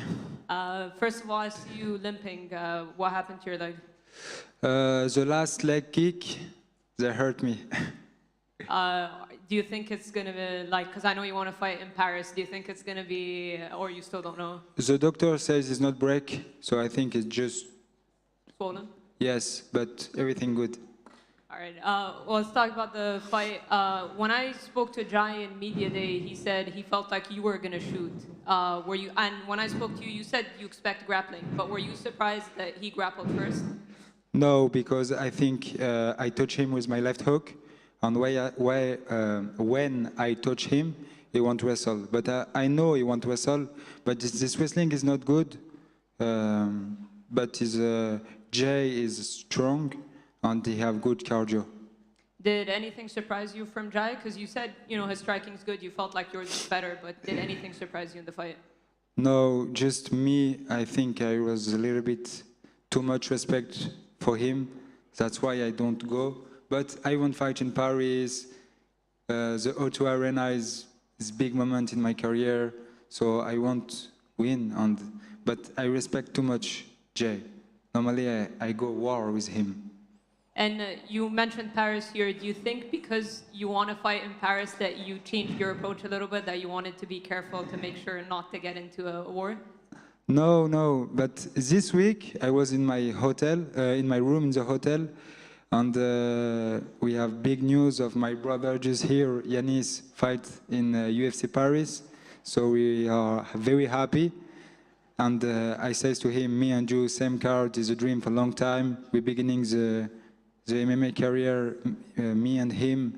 So, yes. But my team says, let's go knock out him, but didn't happen. And that's 2 wins in a row for you. I know at one point when you were 2-2, your contract, we didn't know what was happening, but you got re-signed. So how does it feel to have this winning streak, and did that light a fire under you? It's good. It's good. Maybe when UFC cut me for small, Period of time, yeah. Yeah, small period of time. They educate me. I grew up with that. Yeah, it made you grow as a fighter. Yeah. And who do you want next? Do you have kind of a name for that Paris card? I fight everybody. I don't care. Just fight. I won't fight in Paris. Matt Fravella is good fight. I want him. He's top 15. But I have time to take top 15. I'm 26 years old. 4-2 in UFC. And I just want to finish my fight. That's it. All right. Thank you, Fares. Welcome. Bonsoir Fares, félicitations. Bonsoir, merci. Je ferai la traduction juste après en anglais. Est-ce que tu es content de ta performance? Et ma deuxième question, c'est est-ce que son travail en clinch t'a gêné pendant ce combat? Are you happy with your performance, and does the clinch work of Herbert cause you some problems? Je réponds français ou peu importe. Ok. Non, il m'a pas trop dérangé parce que je lui ai glissé 2-3 bons genoux. Lui, tous les genoux qu'il m'a mis, ils m'ont pas du tout fait mal. Je l'ai frappé dans le clinch. En plus, son clinch, il a pas vraiment essayé de m'emmener au sol en fait. J'ai réussi à le retourner, j'ai réussi à l'emmener au sol 2 fois. Et à la fin du combat, j'étais pas très content de ma performance. Mais mes coachs m'ont dit qu'on a fait un beau combat, qu'on a super bien géré le combat, surtout pour être sur la carte de Paris. J'espère que j'y serai maintenant. Et voilà, c'était pas un adversaire facile ce soir. En plus, chez lui, il a 35 ans, il est solide, il a failli mettre KO Tybura. Donc je pense que j'ai battu quelqu'un de solide. I think I won against something hard. He's almost get a win against Tybura, and for the clinch work it was inefficient, and I touch him with my knee and I don't feel his knee. Thank you, Fares. Great traduction. Okay, just one more. Non, vas-y. Ah, ok. Salut Fares. Salut. Fred Rousseau de Gong. Et bravo pour ton combat déjà. Merci. Et je voulais juste savoir si ce que ça te faisait, enfin, Je veux dire, tu combats à l'UFC, Mhm. tu as fait beaucoup de combats à l'UFC, tu as fait des guerres et tout, tu as une grande carrière en MMA, et je vois pas beaucoup de médias français dans la salle. Mhm. Alors je sais pas si quelqu'un peut se lever, enfin s'il y a des Français, d'autres Français que nous, en médias français, et je voulais savoir... Et je veux dire, pas de grands médias français, genre Le Monde, Le Figaro, ou L'Équipe, c'est un média de sport spécialisé. Est-ce que ça te fait... J'ai l'impression, moi, qu'il y a 3 ans que c'est légalisé en France, Oui. et j'ai l'impression que c'est pas suivi comme il faudrait, que les médias français ne jouent pas le jeu.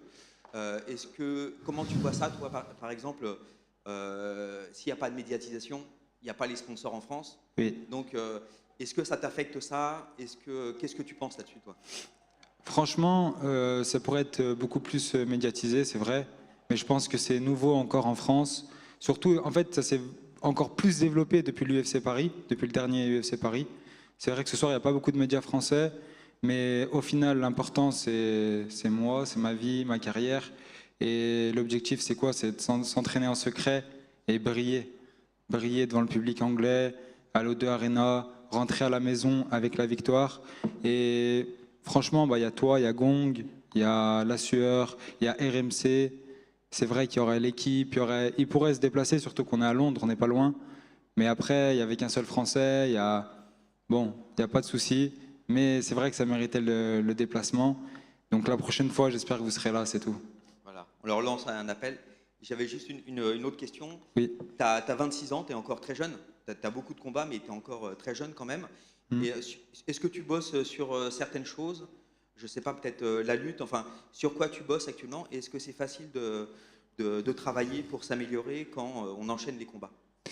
Comme tu as pu le voir, mon dernier combat, c'était quand même le 3 septembre, avant celui-là. Hein. Donc c'était il y a pratiquement 1 an. Malheureusement, c'est que ça vient pas de ma part, ça vient de la part d'un de mes adversaires qui a refusé 2 fois le fight parce qu'il était blessé. Donc ça a repoussé jusqu'à là, 22 juillet. Après, je travaille beaucoup ma boxe anglaise au cross-counter avec Faisal Omrani. Avec mon coach Fater, on travaille les phases de sol, de lutte et de MMA.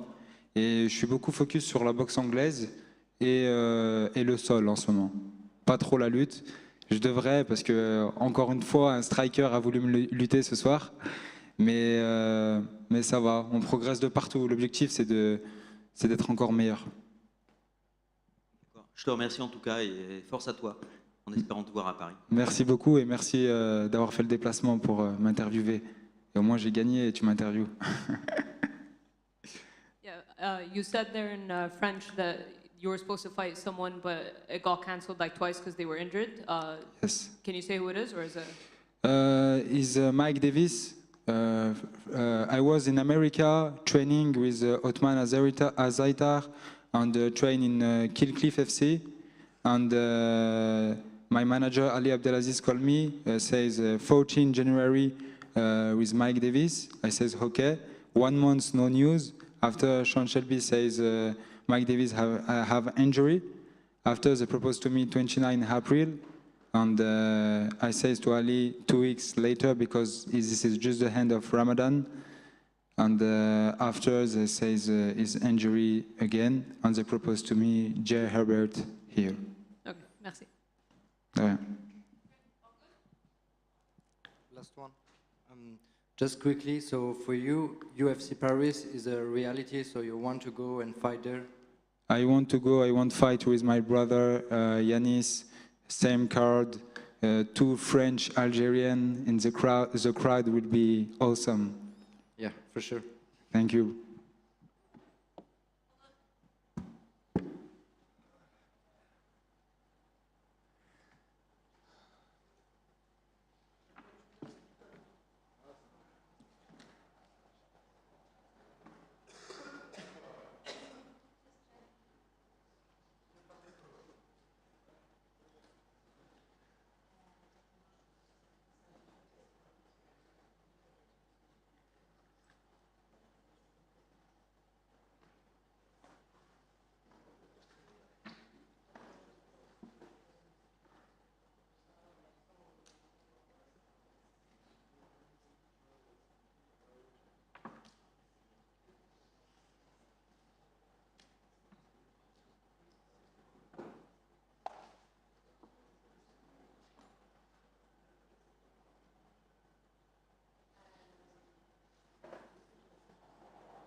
Paul, congratulations on the crazy violent finish. You brought the elbows with that one. Yes. What did you make of the back and forthness early on in the fight with Muniz? Yeah, it was a good fight for me. We knew that going in. When the UFC had offered us this fight, we bit the hand off them for it because we knew, right, he's a dangerous grappler, and we knew that he has a good southpaw stance. But we knew, and my team, James Doolan, that we had his number. We knew heavy right body kicks, using loads of feints, and what we found was he was biting onto every one of the right body kicks. What that did was it opened up our ability to get in nice and deep into his legs, take him down. I just watched the replay back there. It was a nice big dunk, lift him up, slam him, and then from that he tried to like peel me off with like a can opener kind of thing, and that resulted in me getting on that top mount, looking for that dash, dropping the elbows. It was a good fight. He was rushing forward, what we expected.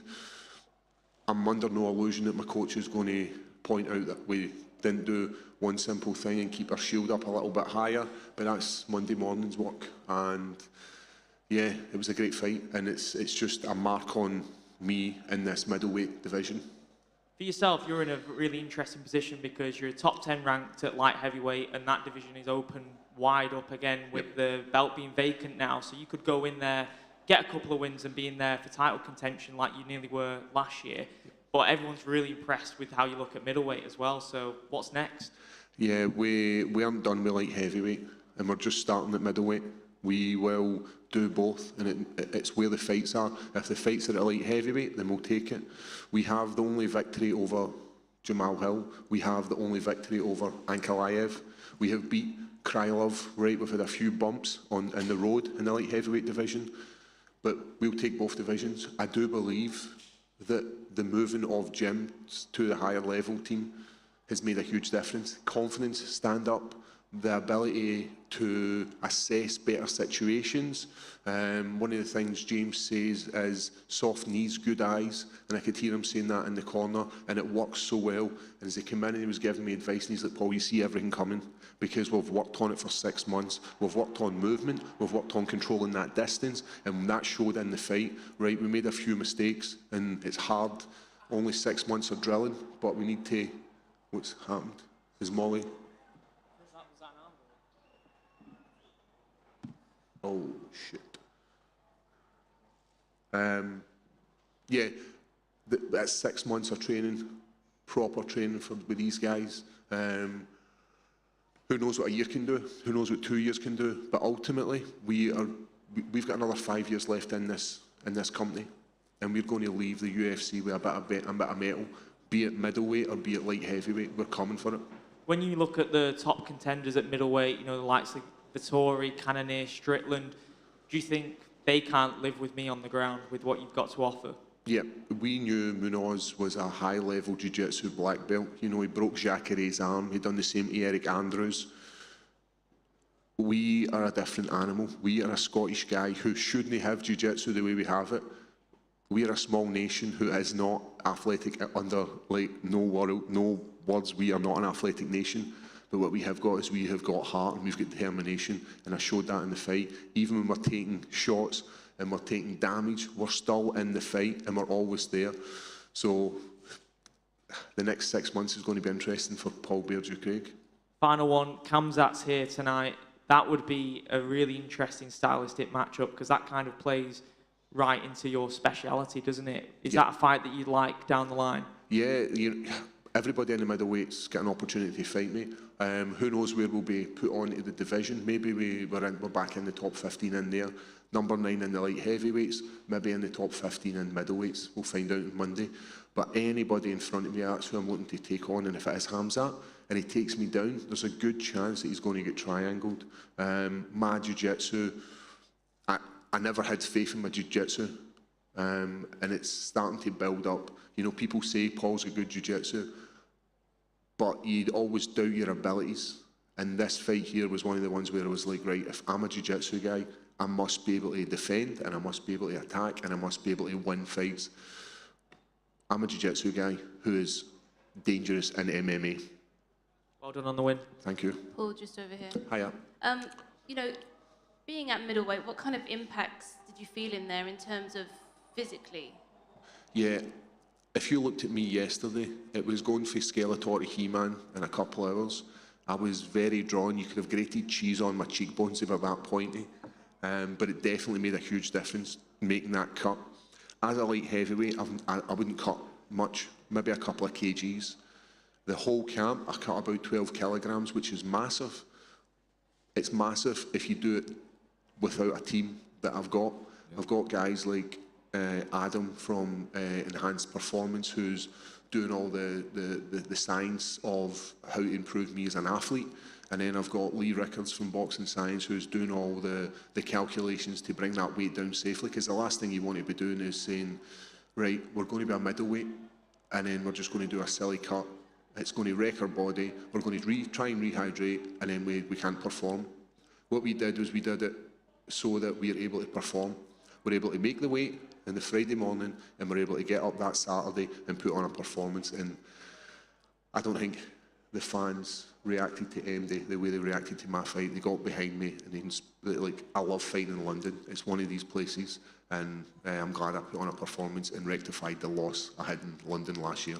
Yeah, definitely. And in terms of long term, if you want to jump between the divisions, how difficult is that with the kind of weight that you have to cut for middleweight? I think, see, if you take it from the science point of view, it's not difficult at all. If you're going in here without a team and you're just doing it on your own and you're leaving everything up to chance, then it's going to be difficult. But as long as you've got a good team who are all doing their jobs, everybody needs to be pulling in the right way. If you've got one guy at the top of the helm who's thrown off the leg of the table, then he's going to throw off the whole whatever's on that table. All the guys are there to support me, be it training partners, be it coaches, be it mentors, whatever it is, they're all there for Paul. And that's what makes us such a great team to be part of, and that's what makes going from middleweight or going to light heavyweight so much easier. And when you faced off, you had a really intense face-off with Andre just before you touched, well, I don't even think you touched gloves, did you? Where did that come from, that intensity? I absolutely love the pageantry, like, especially yesterday at the weigh-ins, the ceremonial weigh-ins, absolutely love it. This is the only time I cannot be punched in the face and I can get right in somebody's face.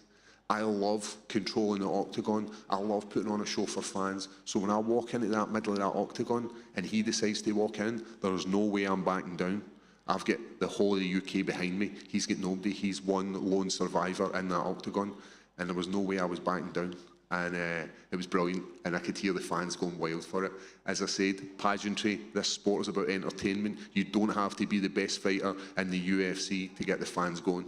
And talking about the fans, you know, you always come out with the war paint for the weigh-in. Someone also who did that was Chris Duncan. Yep. You know, you were the first to do that.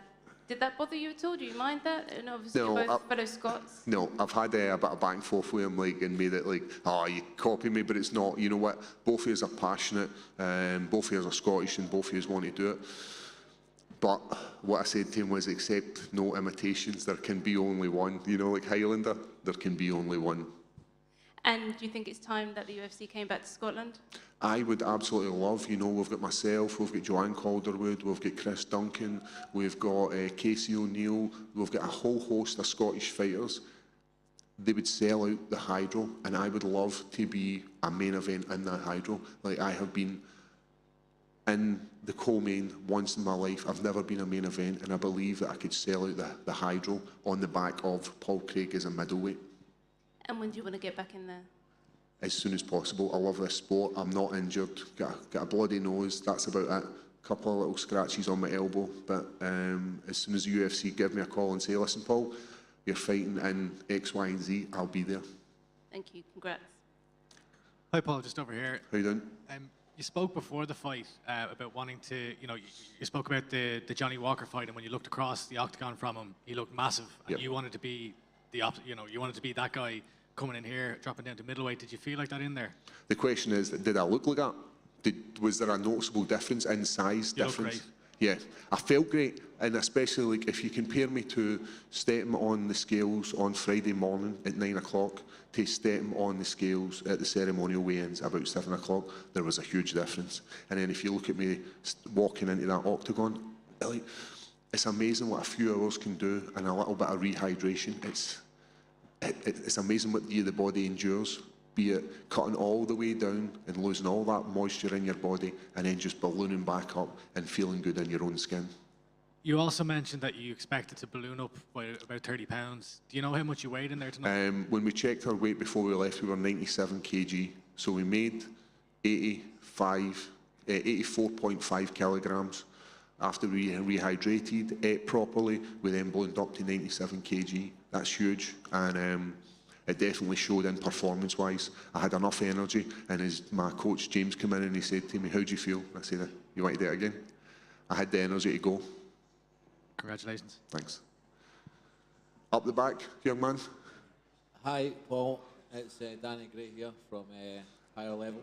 Sorry, buddy. What time is it? Boom time. Just a quick question. Who do you think's stronger in the gi? You or me? If you are grabbing my gi pants and it's Toriado, it's you every day. Cool. Thank you. At ease, General.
I'll be back in 30 seconds.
Ash, the food's over there.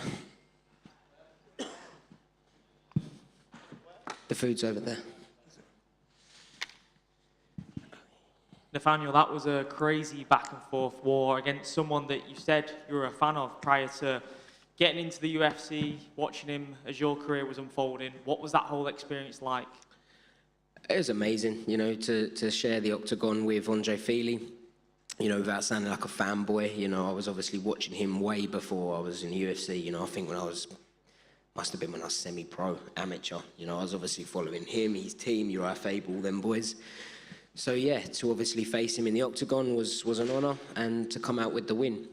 Obviously, he made me work for it, but yeah, you know, I'd like to think that was 2 rounds to 1, and we come out victorious.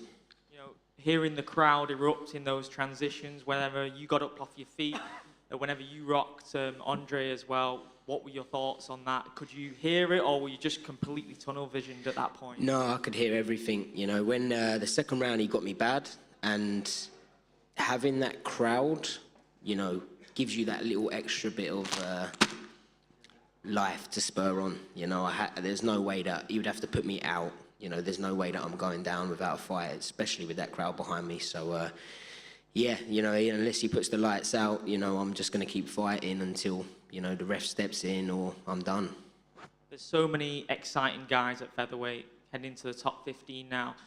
If you had to pinpoint 2 or 3 names that you're looking forward to sharing the octagon with down the line, who would they be? I would like to fight a legend of the sport, and that would be like Edson Barbosa, maybe in Brazil.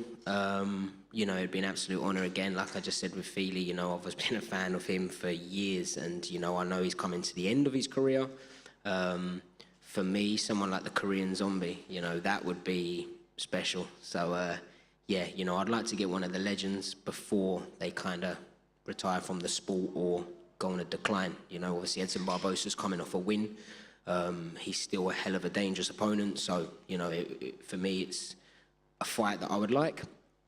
But, you know, whoever the UFC want, you know, I'll fight anyone they give me and just start working my way up them rankings. Brilliant. Well done on the win. Thank you.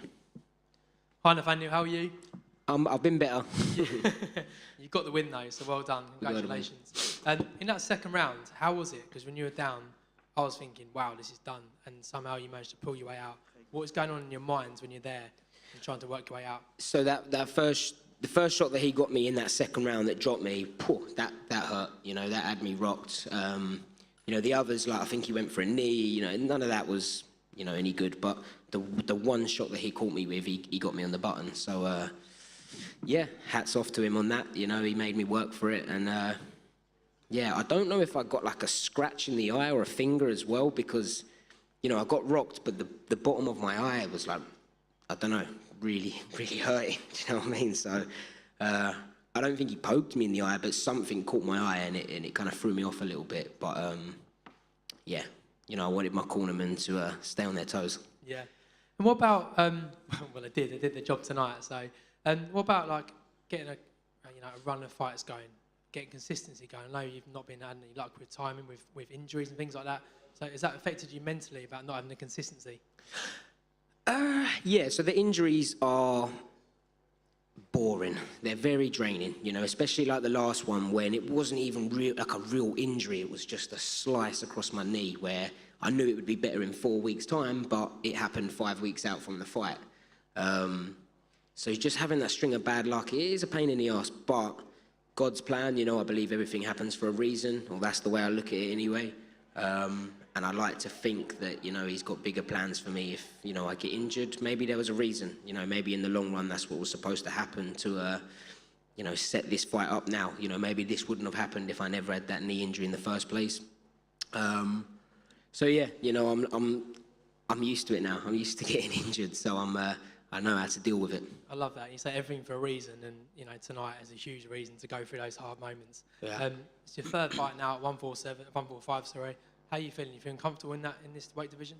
Yeah, you know, I'd like to think the performances speak for themselves. You know, at no point in that fight did I feel like Fili was too heavy for me, or, you know, was I out of my depth? You know, when he had me on the ground in the second round, I wasn't in a rush to get up because he had rocked me. I don't feel outpowered. You know, he's very long, and I felt like I felt fine in there with the range. You know, obviously I slipped him and slipped his shot and followed up with the right hand, which dropped him. So, mate, you know, no one's given me any problems weight-wise. You know, obviously it was a tough fight, but nothing to do with weight, you know. So I feel like going up a weight has given me that speed advantage, and, you know, I get to enjoy my life and actually have food, you know. I love that. You say enjoying your life. Like, firstly, you're an inspiration to so many. You saw the fans out there tonight. They're so behind you. I know you got your wedding coming up as well, so I want to say congratulations, good luck. I'm getting married next year as well, so hope it all goes well. Thank you. Good luck. It's expensive. I know, right? All done?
Didn't tell me that.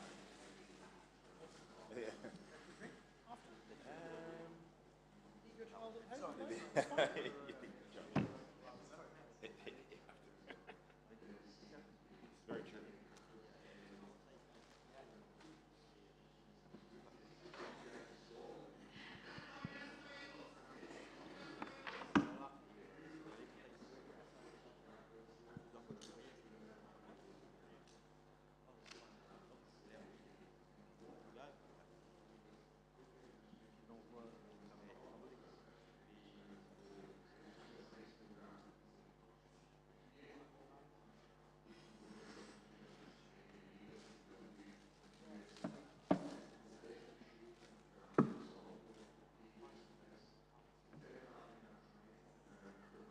Harry, did you get his quotes up in Tom Aspinall? Yeah, I'll email you.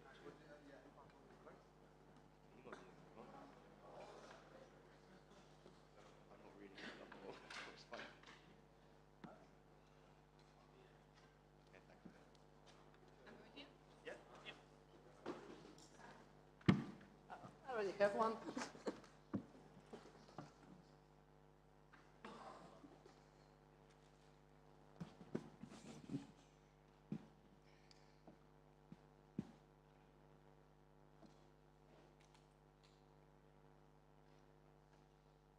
Hi, Julia. Hello. Hi. Congratulations on the win. It was a pretty fast finish. Did you expect the fight to play out like that? You know, I never expect finish fast, but looking at my story, like how I'm fighting and so on, you can always expect that. We was ready to fight all the 3 rounds. If we need to, we have the plan everywhere, in striking, on grappling, like how to do a whole fight. Like you never know how a fight gonna finish, and it happens how it happens. And in this matchup, people were looking at it like you have the advantage on the ground. So were you surprised that she engaged with you in the ground and didn't try to get away quick? I just grabbed it. Oh, she tried. She actually, when I got to the legs, like for the takedown, she actually stood pretty good posture and so on. So I just changed a little bit plan here, how to take her down, and I did my job later. And of course, this is in her home country, a lot of attention on her and stuff. How did it feel to play kind of the upset role? And do you feel like now people are going to start giving you more respect? You know, that's not the first time when I'm fighting in a fight where is everything prepared for my opponent. And the best fights that I fought in my career was prepared for my opponent. And this is one of them. But as I told already, this arena, it's not my enemy arena. It's my home arena also.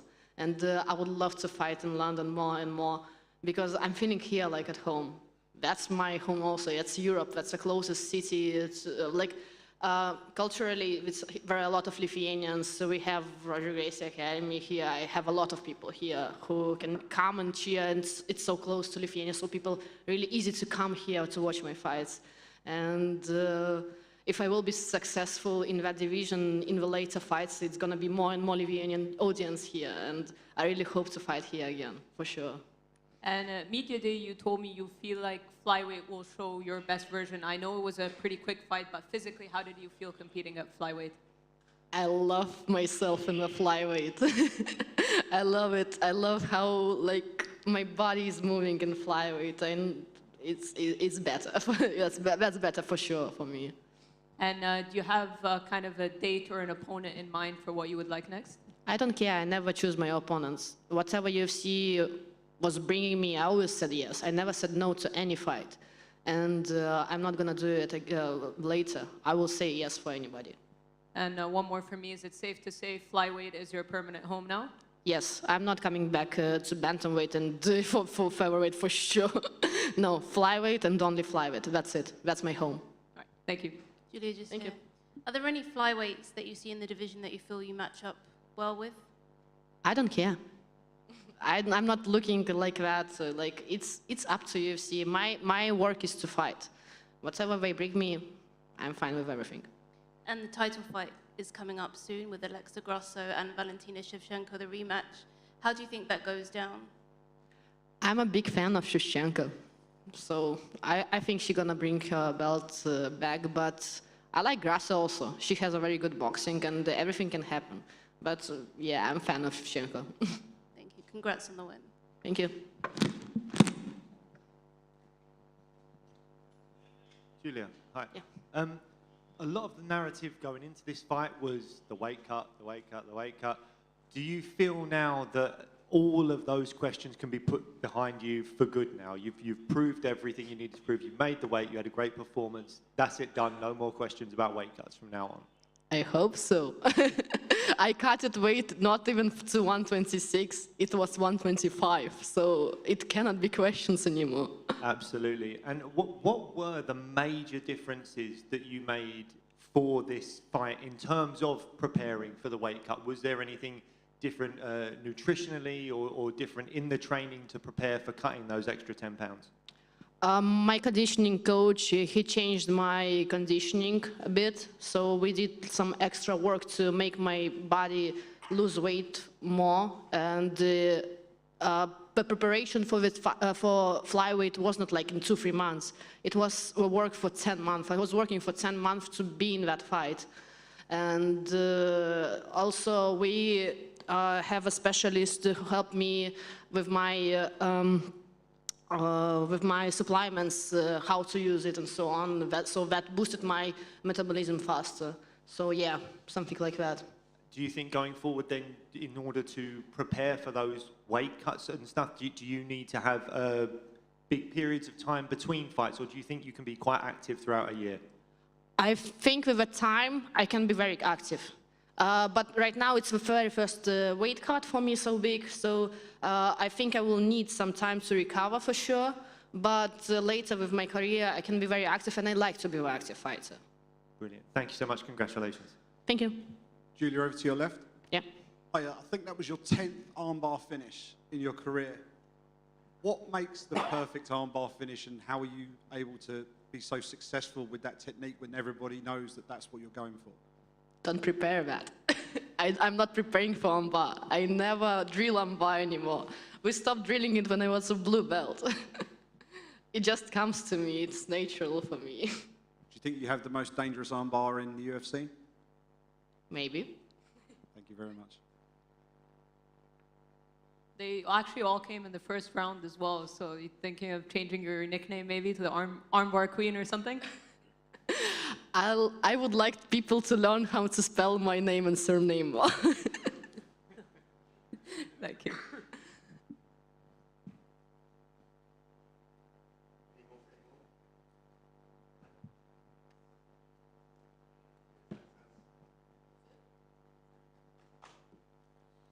Okay. Thank you. Thank you.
Just came out of nowhere.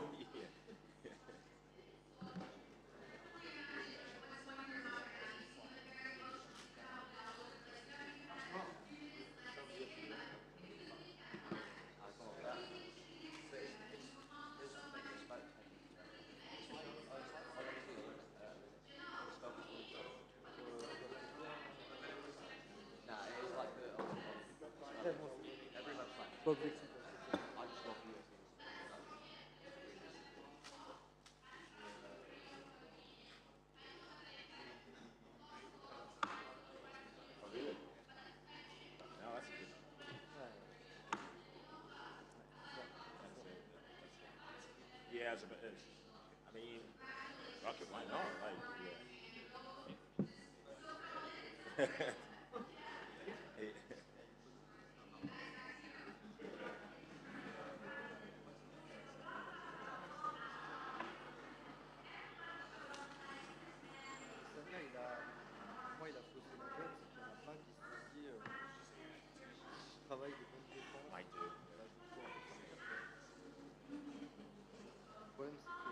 Harrison, yeah.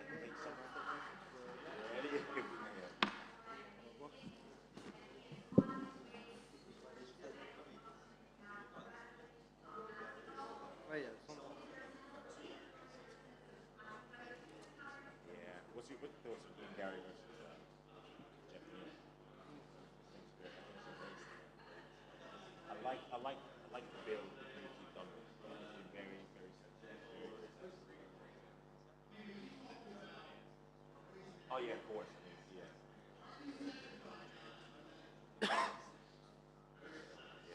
Coming on leaps and bounds.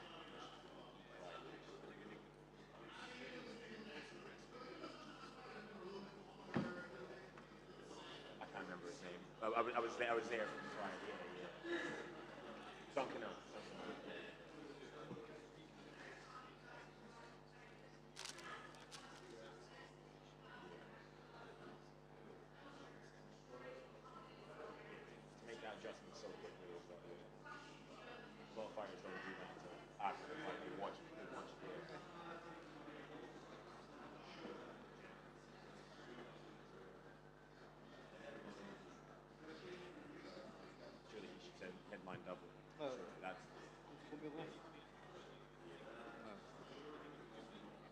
Oh, of course.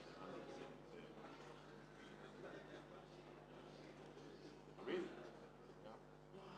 Ouais, on va le dire.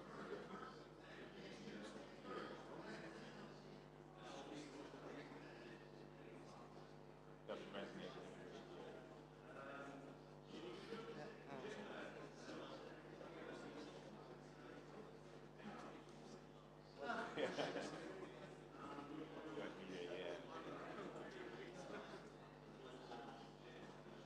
Yeah, no, it would be within his interest.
Who's that?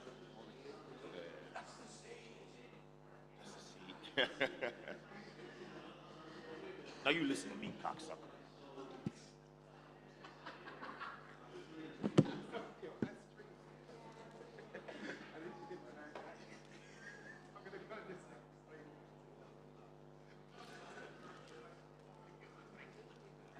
That wasn't good picked up.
Pourtant, c'est que TikTok, mais là, ça arrive. Tu vois, il y a l'accès de ça vient pas tout seul. Tu vois, le gars, il y avait son maman, tu sais.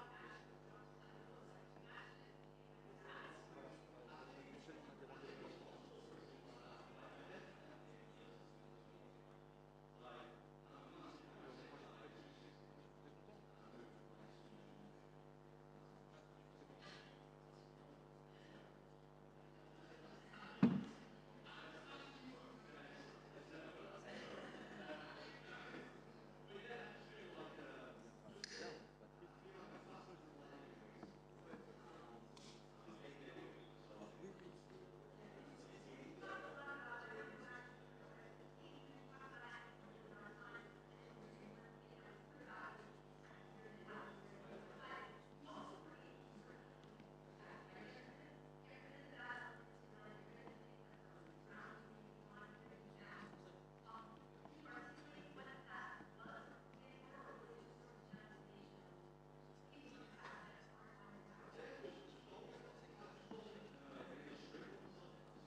septembre, je veux dire.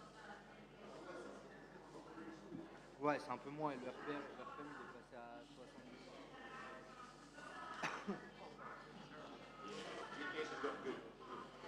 Ouais.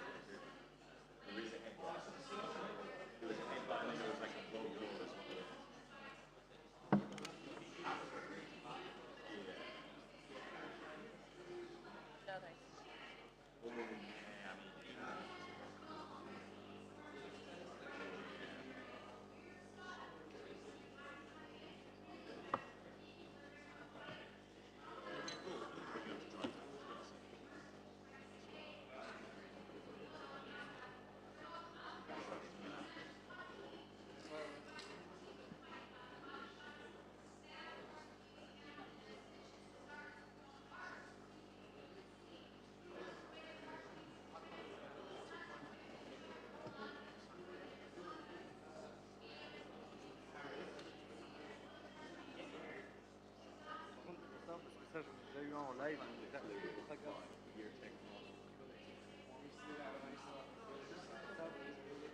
Surtout la classe comme ça, t'as 3 chances sur 4.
Evening. Bonuses tonight go to Paul Craig, Tommy Aspinall, and Danny Roberts versus Johnny Parsons. The gate tonight was 15,078 for 2.5 million USD. We had 2 transports, Daniel Marcos and Yanal Ajmuz, and open up to any questions. Done it. Hey. You know, I feel like we ask you this every time, but you know, crowd again, amazing in that main event, very loud. What's your thoughts on this trip to London?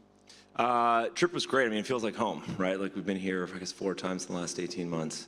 So for us, coming off a pay-per-view in March, where it was a very intense week, big week, lots going on, big card, Dana and the whole crew, everyone here, it felt a little bit more manageable, but it felt like home, right? Like we've been in the O2 so many times now.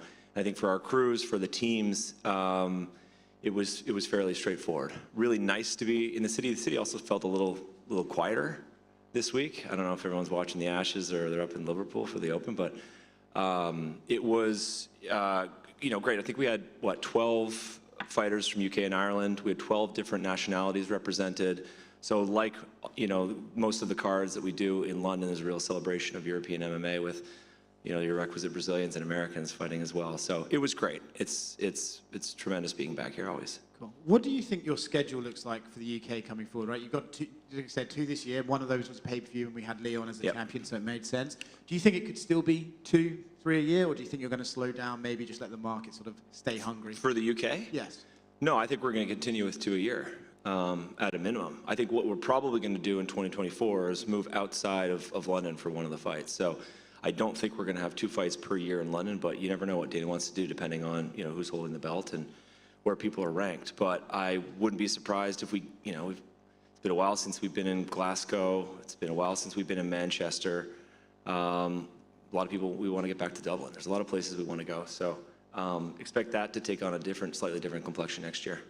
Whenever people talk about locations in the UK, if you guys go to the Principality Stadium in Cardiff, is often brought up as like a big venue. Is there any interest in that, or are you just going to stick to arenas and focus on knowing what you can produce here?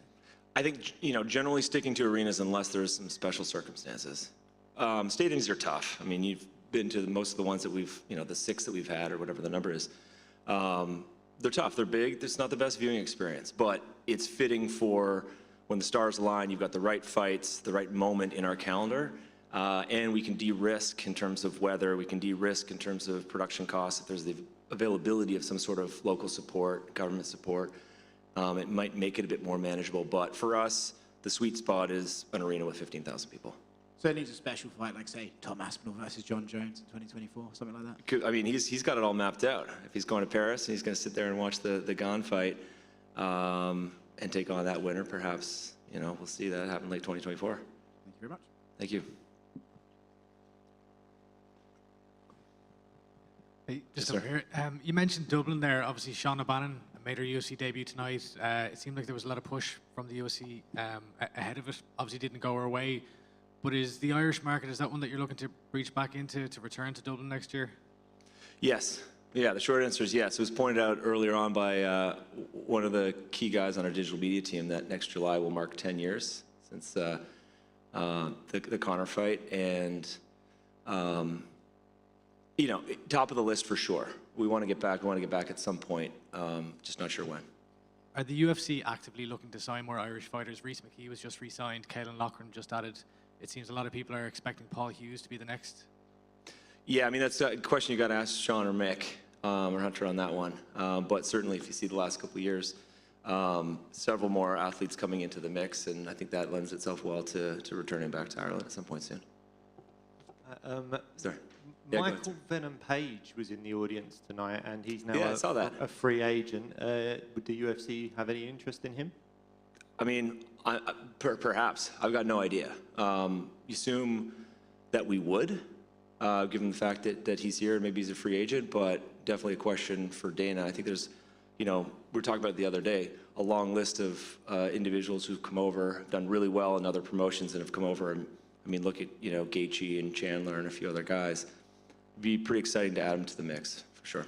And the only guy in the kind of towards the top of the heavyweight division that doesn't seem to have anything booked yet, as far as I'm aware, is Sergey Pavlovich. Is there any idea what could be happening with him next, or would he be next in line for a title shot after the John Jones-Stipe fight? Not that I know. Not that I know. Sorry. Dave, down here. I know the pandemic threw off plans for global expansion, in particular with Africa.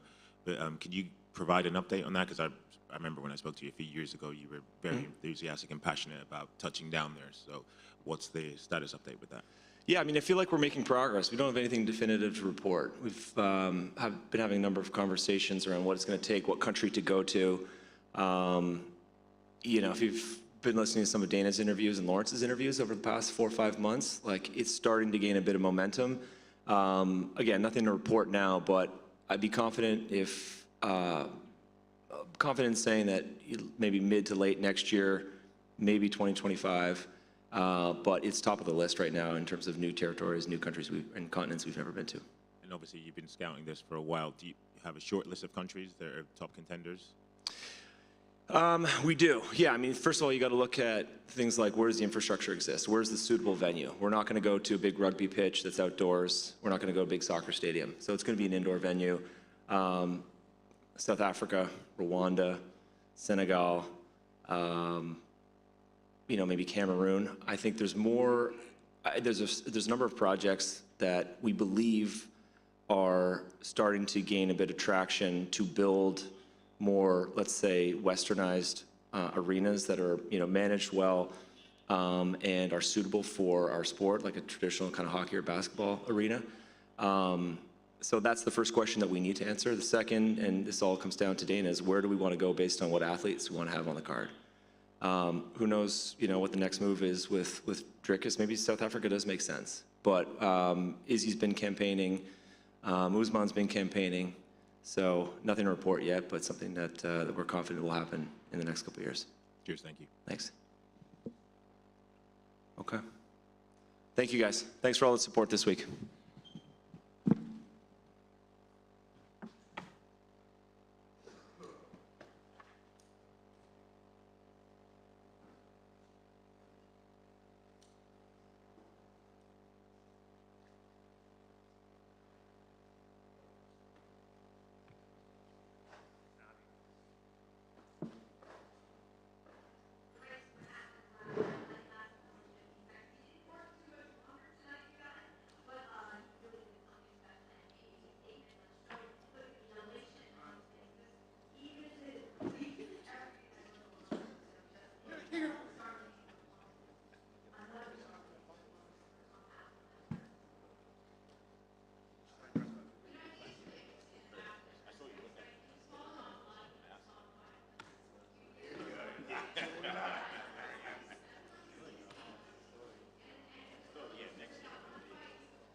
Oh my God.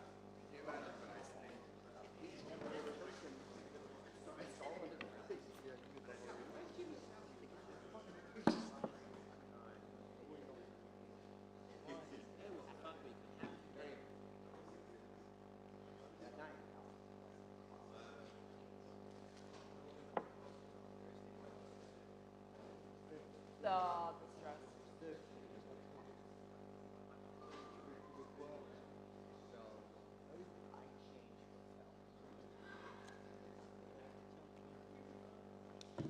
Man themselves up. Wait, hang on. It's a dog eat dog world. Credit card, money,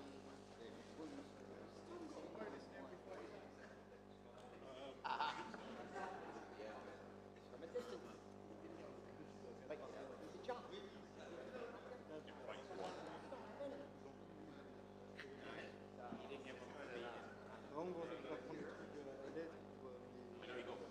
By the way, fine wine.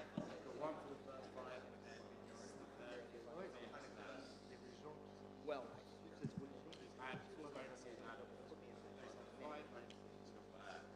for the last year, tale of how I abandoned which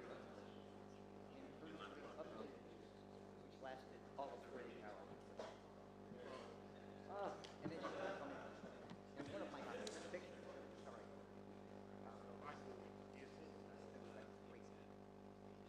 Great picture of maybe he didn't plan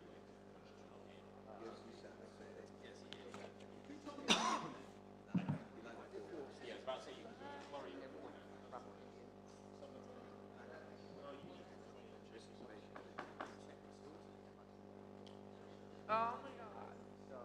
I love that.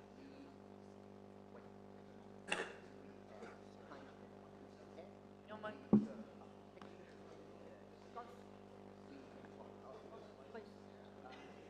I saw it. Jason went to KU.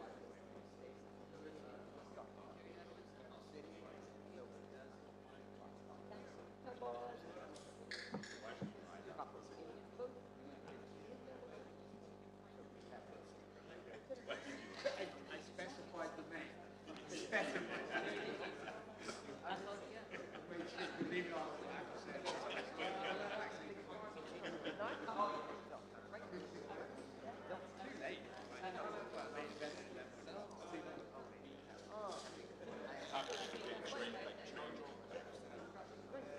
No, I do that. Bada bing, bada boom. Boom. And I said,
Yes.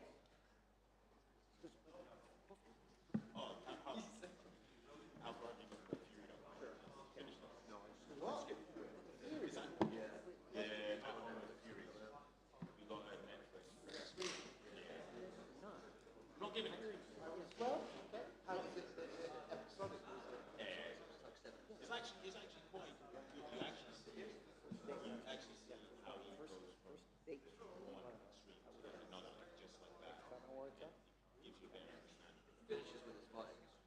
It's really a great first date, and then my husband 3 years to the day. The fights that is it one to marry, one to stay. It's more about like I think he's a tough guy. Yeah, show respect.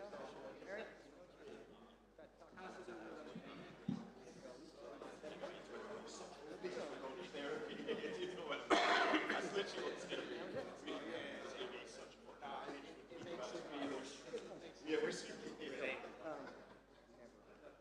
can just see after, like, Just get fight. yeah, that's a decent impression. Yeah.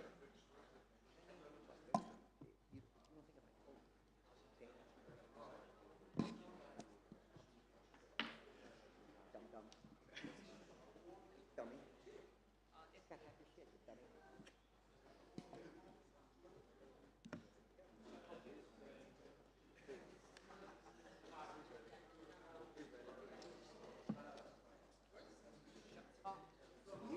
D'abord, le temps que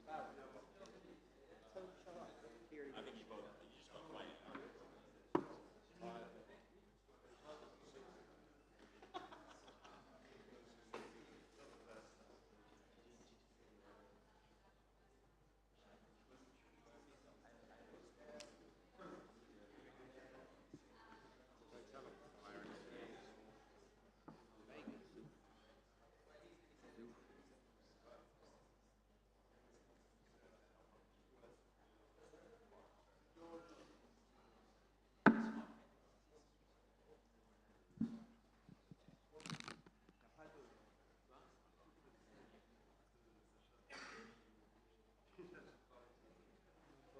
Je cherche pas trop les...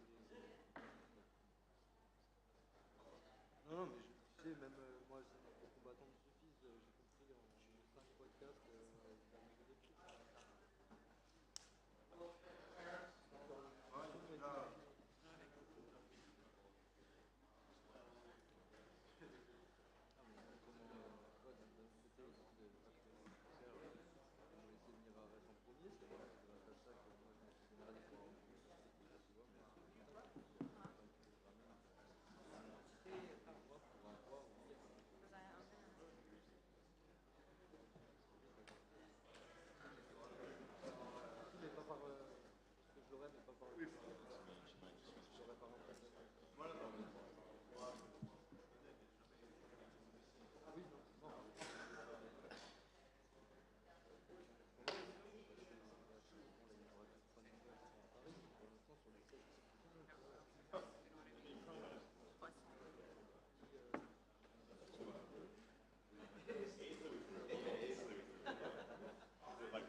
Cool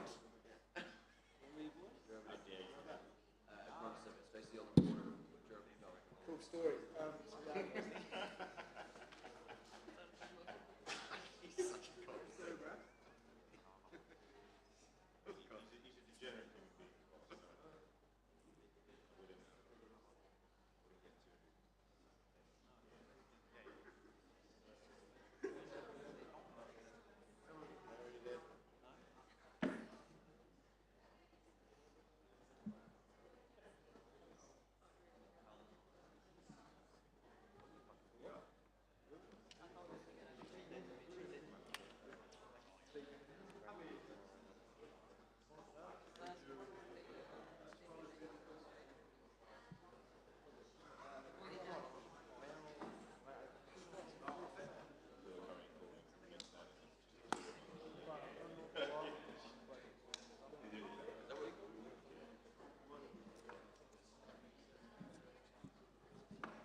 All right, mate. Yes, Sorry, Tom. I didn't see you there. How's it going? I'm all good. I'm all good. Not as good as you. That was a seriously impressive performance. Picture perfect. What did you make of the whole experience? The walkout, the celebration. You were very emotional after it, and the stepping elbow and the right was brilliant. Thanks, mate. Thanks. Yeah, I think everything was just as planned. It couldn't. Well, no. To be honest, I thought it was going to be a 5-rounder, but I think it's just a credit I'm really, really well trained. You know, I've trained with so many good people over the years, obviously. I trained at Team Carbon since I was like 14 years old. You know, massive thanks to them guys who have helping me. And I've trained with Peter Fury for years as well. Amazing boxing coach who's helped me out loads. Obviously, I've been with my dad. And so, mate, these are guys who don't need recognition. Do you know what I mean? These are not people who are like trying to be famous and trying to get public recognition. These guys know how good they are. And I just want to say a massive thanks to all the guys who've helped me in the training camp. Everyone who's helped me over the years. There's too many, mate. I'll sitting here and thanking people all night because I've been involved with martial arts since I was 8 years old and I'm 30 now. So just massive shout out to everybody who's helped me over the years. It's not gone unnoticed. And I think it's shown. Like, I'm so well trained, and I think now I'm really maturing as a person, as an adult, as an athlete, and I think I'm going to be UFC champion of the world, UFC heavyweight champion of the world for sure. What did you make of Jones responding to your call out so quick as well? John Jones knows I exist. Woohoo! That's a win in itself. I'm buzzing with that. Like, yeah, what I want to do, I've been saying it all week, is I want to win my fights going forward, of course, but also another goal of mine is, like, I want to motivate John Jones to stick around and fight me. Like, that is my absolute dream, mate. Like, the thought of that. Mate, you're from Atherton. I'm from Atherton. Atherton represents. A guy from Atherton fighting John Jones, mate. Wild. Oh, Wild. my goodness me, that would be incredible. And, you know, you mentioned your biggest influences earlier and the guys that have helped you get to where you are today. You know, your dad, what he's done for you over the past year, put together an elite heavyweight gym over numerous places, St. Helens, Wigan, so many different places, so many guys from different parts of the country. Just in terms of what he's done for you over your career and over the past year as well. Right, my dad is such a good guy. Anyone who's spent any time with him will tell you. Everyone loves him. And not just that, the guy is a serious, smart guy when it comes to this sport. He's been involved with MMA for like 30 plus years. And yeah, just massive shout out to my dad. He's been there since my first training session when I was around 8 years old, doing like traditional jiu-jitsu, throughout the boxing sessions, throughout wrestling, all kinds of different martial arts, mate, that I've been involved with. My dad has been at every single session, and anyone from any gym that I've ever been to will know my dad as well because he's been there through the whole time. And massive shout out to my dad for the best training camp that I've ever had. You know, you mentioned Gan and Spivak afterwards that you was going to be there for that fight. But after being out for so long, do you not want to get back in there straight away? There's Pavlovich waiting there, isn't there, as well? That could potentially be on the table, couldn't it?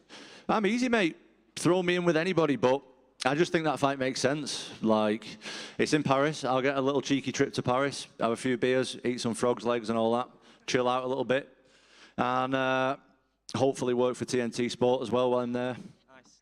And yeah, just be able to watch the fights, be involved with it, build the next fight up. I think that just works really well for everybody. But mate, I've been matched up with Pavlovich twice before. Yeah. Both times he's pulled out, which is, I'm not saying that he's scared of me, I'm just saying that's what's happened. And we're all going to fight each other anyway, so what does it matter what order it's in, really? Well done on a picture-perfect performance, mate. Thanks, my brother. Tom, you mentioned about Paris. We've seen you fight Spivak before and how that went. Cyril tweeted that he thinks you should be careful what you wish for, and he'll see you in Paris. How do you think you match up against Cyril? I better be careful, apparently, yeah. I think I match up pretty well against him. I think I'm equally as fast as him. I move equally as well. The difference is I can grapple, and I've got a lot of power. And I think that's pretty undeniable at this stage of my career. He's like, I've got a lot of knockouts on my record, mate. I have to touch you once, and I wasn't even throwing heavy tonight. I thought it was... I know you are. Have you got to meet fire with fire now? Have you literally got to go in, like, no regrets and just go for it each and every time now? That's exactly how I feel. And again, that's where the reset, the whole reset of the knee injury and stuff, changed my mindset massively. And I really had a massive choice, mate, in that year, where it was like, am I going to really go all in on this sport? Or am I going to keep dicking around and just half be in and half be out? And obviously the answer was, I'm all in and I'm coming for everything now and nobody's stopping me.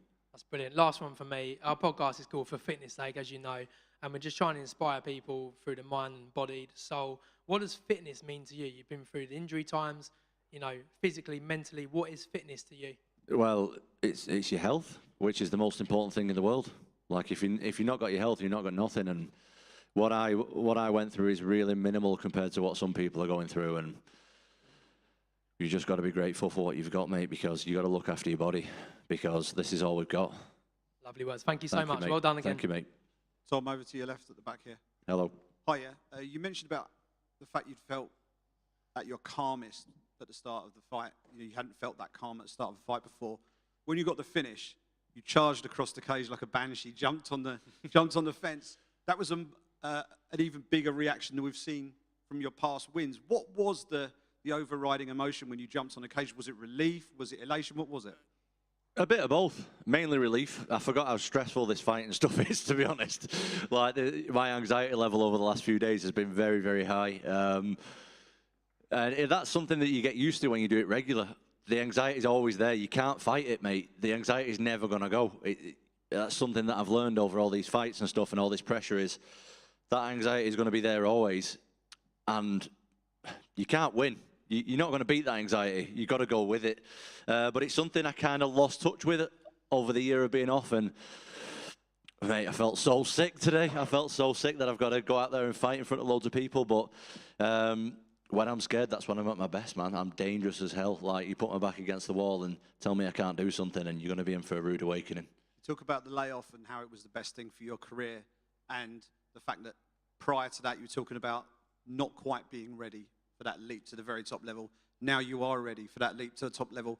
Do you remember the actual moment where that transition happened and the switch flicked? No, I don't think so. I think it just happened gradually over a few months. Like I said, at first, I was seriously questioning whether I want to carry on doing this anymore. But then I started watching the other heavyweights and thinking, actually, I'm a bit better than these, so I better get back to it. And I'm really happy I did. I absolutely love this sport. Like I said, it brings a lot of anxiety, but it's anxiety that I welcome and that I love, and that I just take it all in, mate, and I love it and I enjoy it. Brilliant. And the last one from me, you've already broken down in short fashion how you feel you match up with Cyril. How do you feel you match up with John Jones? I think I match up well. It's a dream fight of mine, and I think I'm young and I'm fresh. I've not got loads of miles on the clock. I'm big. I can do everything well. I'm fast. I'm strong. I'm heavy, which is unlike a lot of his opponents who he's fought in the past. And I just think I bring something different to him, and I think he knows that as well, or he should know it moving forward, definitely. You think he'll stick around for you? God willing. Thanks very much. Thank you. Hi, Tom. Hello. Just your left.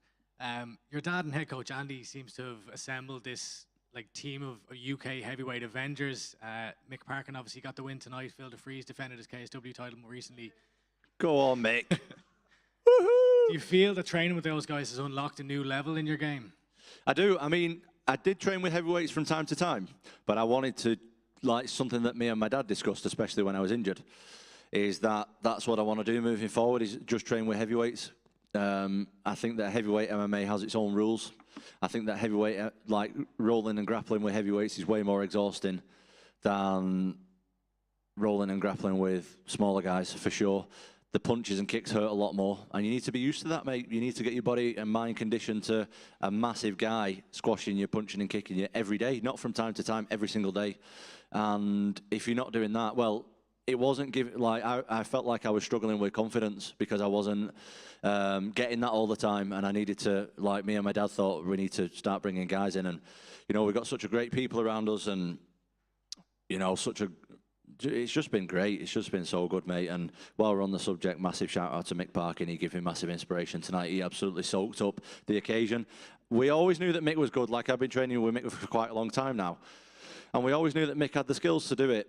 But fighting in the UFC brings a whole other pressure than fighting on local shows, mate. It's especially in London, and I'm not bothered what anyone says. You feel it. You definitely feel it, and that can go one or two ways. You can either crumble under the pressure or you can thrive, and Mick absolutely thrived tonight. I'm so proud of him. He's the nicest guy ever, and he deserves everything that he's going to get. Pete Carroll's trying to label your team as Team Big Friendly Giant. Does it get your seal of approval? I don't know. I don't know about that. Maybe. We don't have a team name or nothing. We're just a bunch of good guys training together and trying to bring each other on. last one for me. You came in at a career heaviest weight when you weighed in. Was that by design, and how did you feel with the extra weight in there? Yeah, I'm definitely heavier. I'm more muscle bound, and I've got less body fat than I used to have. And I need to give a massive shout out to my strength and conditioning coach Jamie and my nutritionist Sean just for helping me out with that. Something that I've really been taking seriously is my nutrition since I got injured. And I want to be as big, as fast, as athletic, as fit as I possibly can. I want to be the best version of myself as I can, and I feel like I'm pretty jacked these days, and it looks pretty good. Tom down here. Dave Shore was just in here a few minutes before, and he said that they're probably going to look to go to another place in the UK because obviously they've come to London. Who was that? Sorry. Dave Shore. Okay. Yeah. So are you going to be pushing for it to be Manchester next time? Oh, that's another dream fight.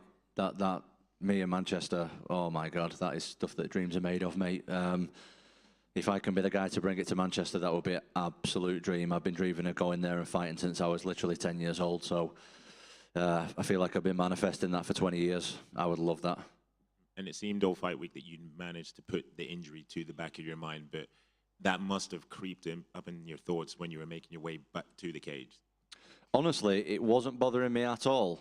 And then about 3 minutes before I walked out, they started showing me getting injured on the screen, and I was like, fucking turn this off now. I don't want to watch it. I was just turning my back to it, like, I felt like putting my fingers in my ears. John Gooden saying, oh, his knee's gone. I was like, shut up, John, please. So honestly, I didn't really think about it. My knee is absolutely battle-tested in training. It's been battle-tested for months now, and I've had absolutely no issues with it since I've had surgery, so that's all behind me. Cheers, man. Thanks. Tom, just I spoke to Mick Parkin earlier about this same thing because it was quite wild for me to see. But a couple of days ago, I saw Phil DeFries catch a live pigeon. He's right over there. He'll do it again. With his bare hands. If you pay him, he'll probably do it again.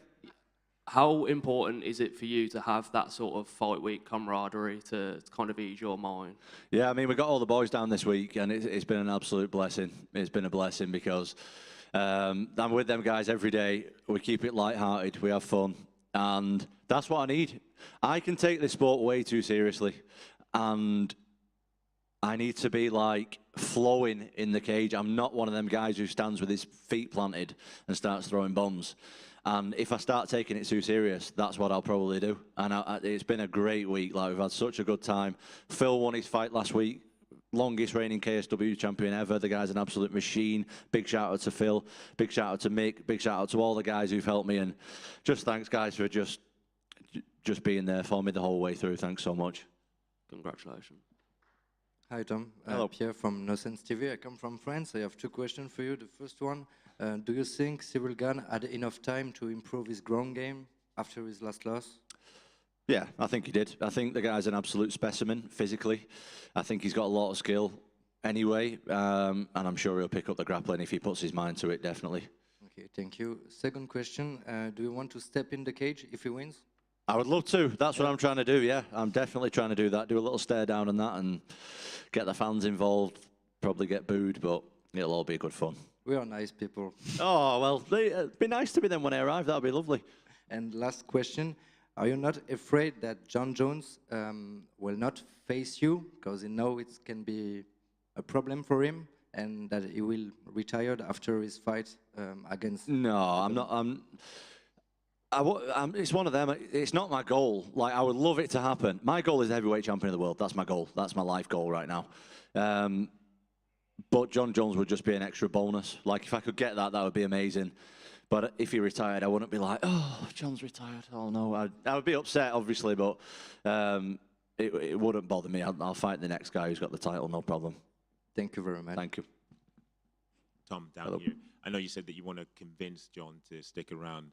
Would going to MSG in November potentially be a way to do so? Yeah, if possible, I'd like to fight on the lower down that card. Like, if I could fight on the same card against the winner of Spivak and Gane, I think that would be amazing because they fight in like 4 weeks' time, which is September. Then they got a few months to prepare for November. Like, that's perfect for everybody, I think. So, why not? Cheers, man. Just one from me. Hi, Tom. Hello. When I spoke to Gane recently, I know his fight with Jones didn't last too long, but he said he felt Jones wasn't fast. I wonder if you could gauge anything from Jones's heavyweight debut. He felt like he wasn't fast. Yeah. Why didn't he defend his takedowns then? No, I thought John Jones was really good. I thought he did exactly what John Jones did, what John Jones does, and he didn't surprise me. I thought he did an amazing performance against him. Thanks. Thank you. We're done? Thank you.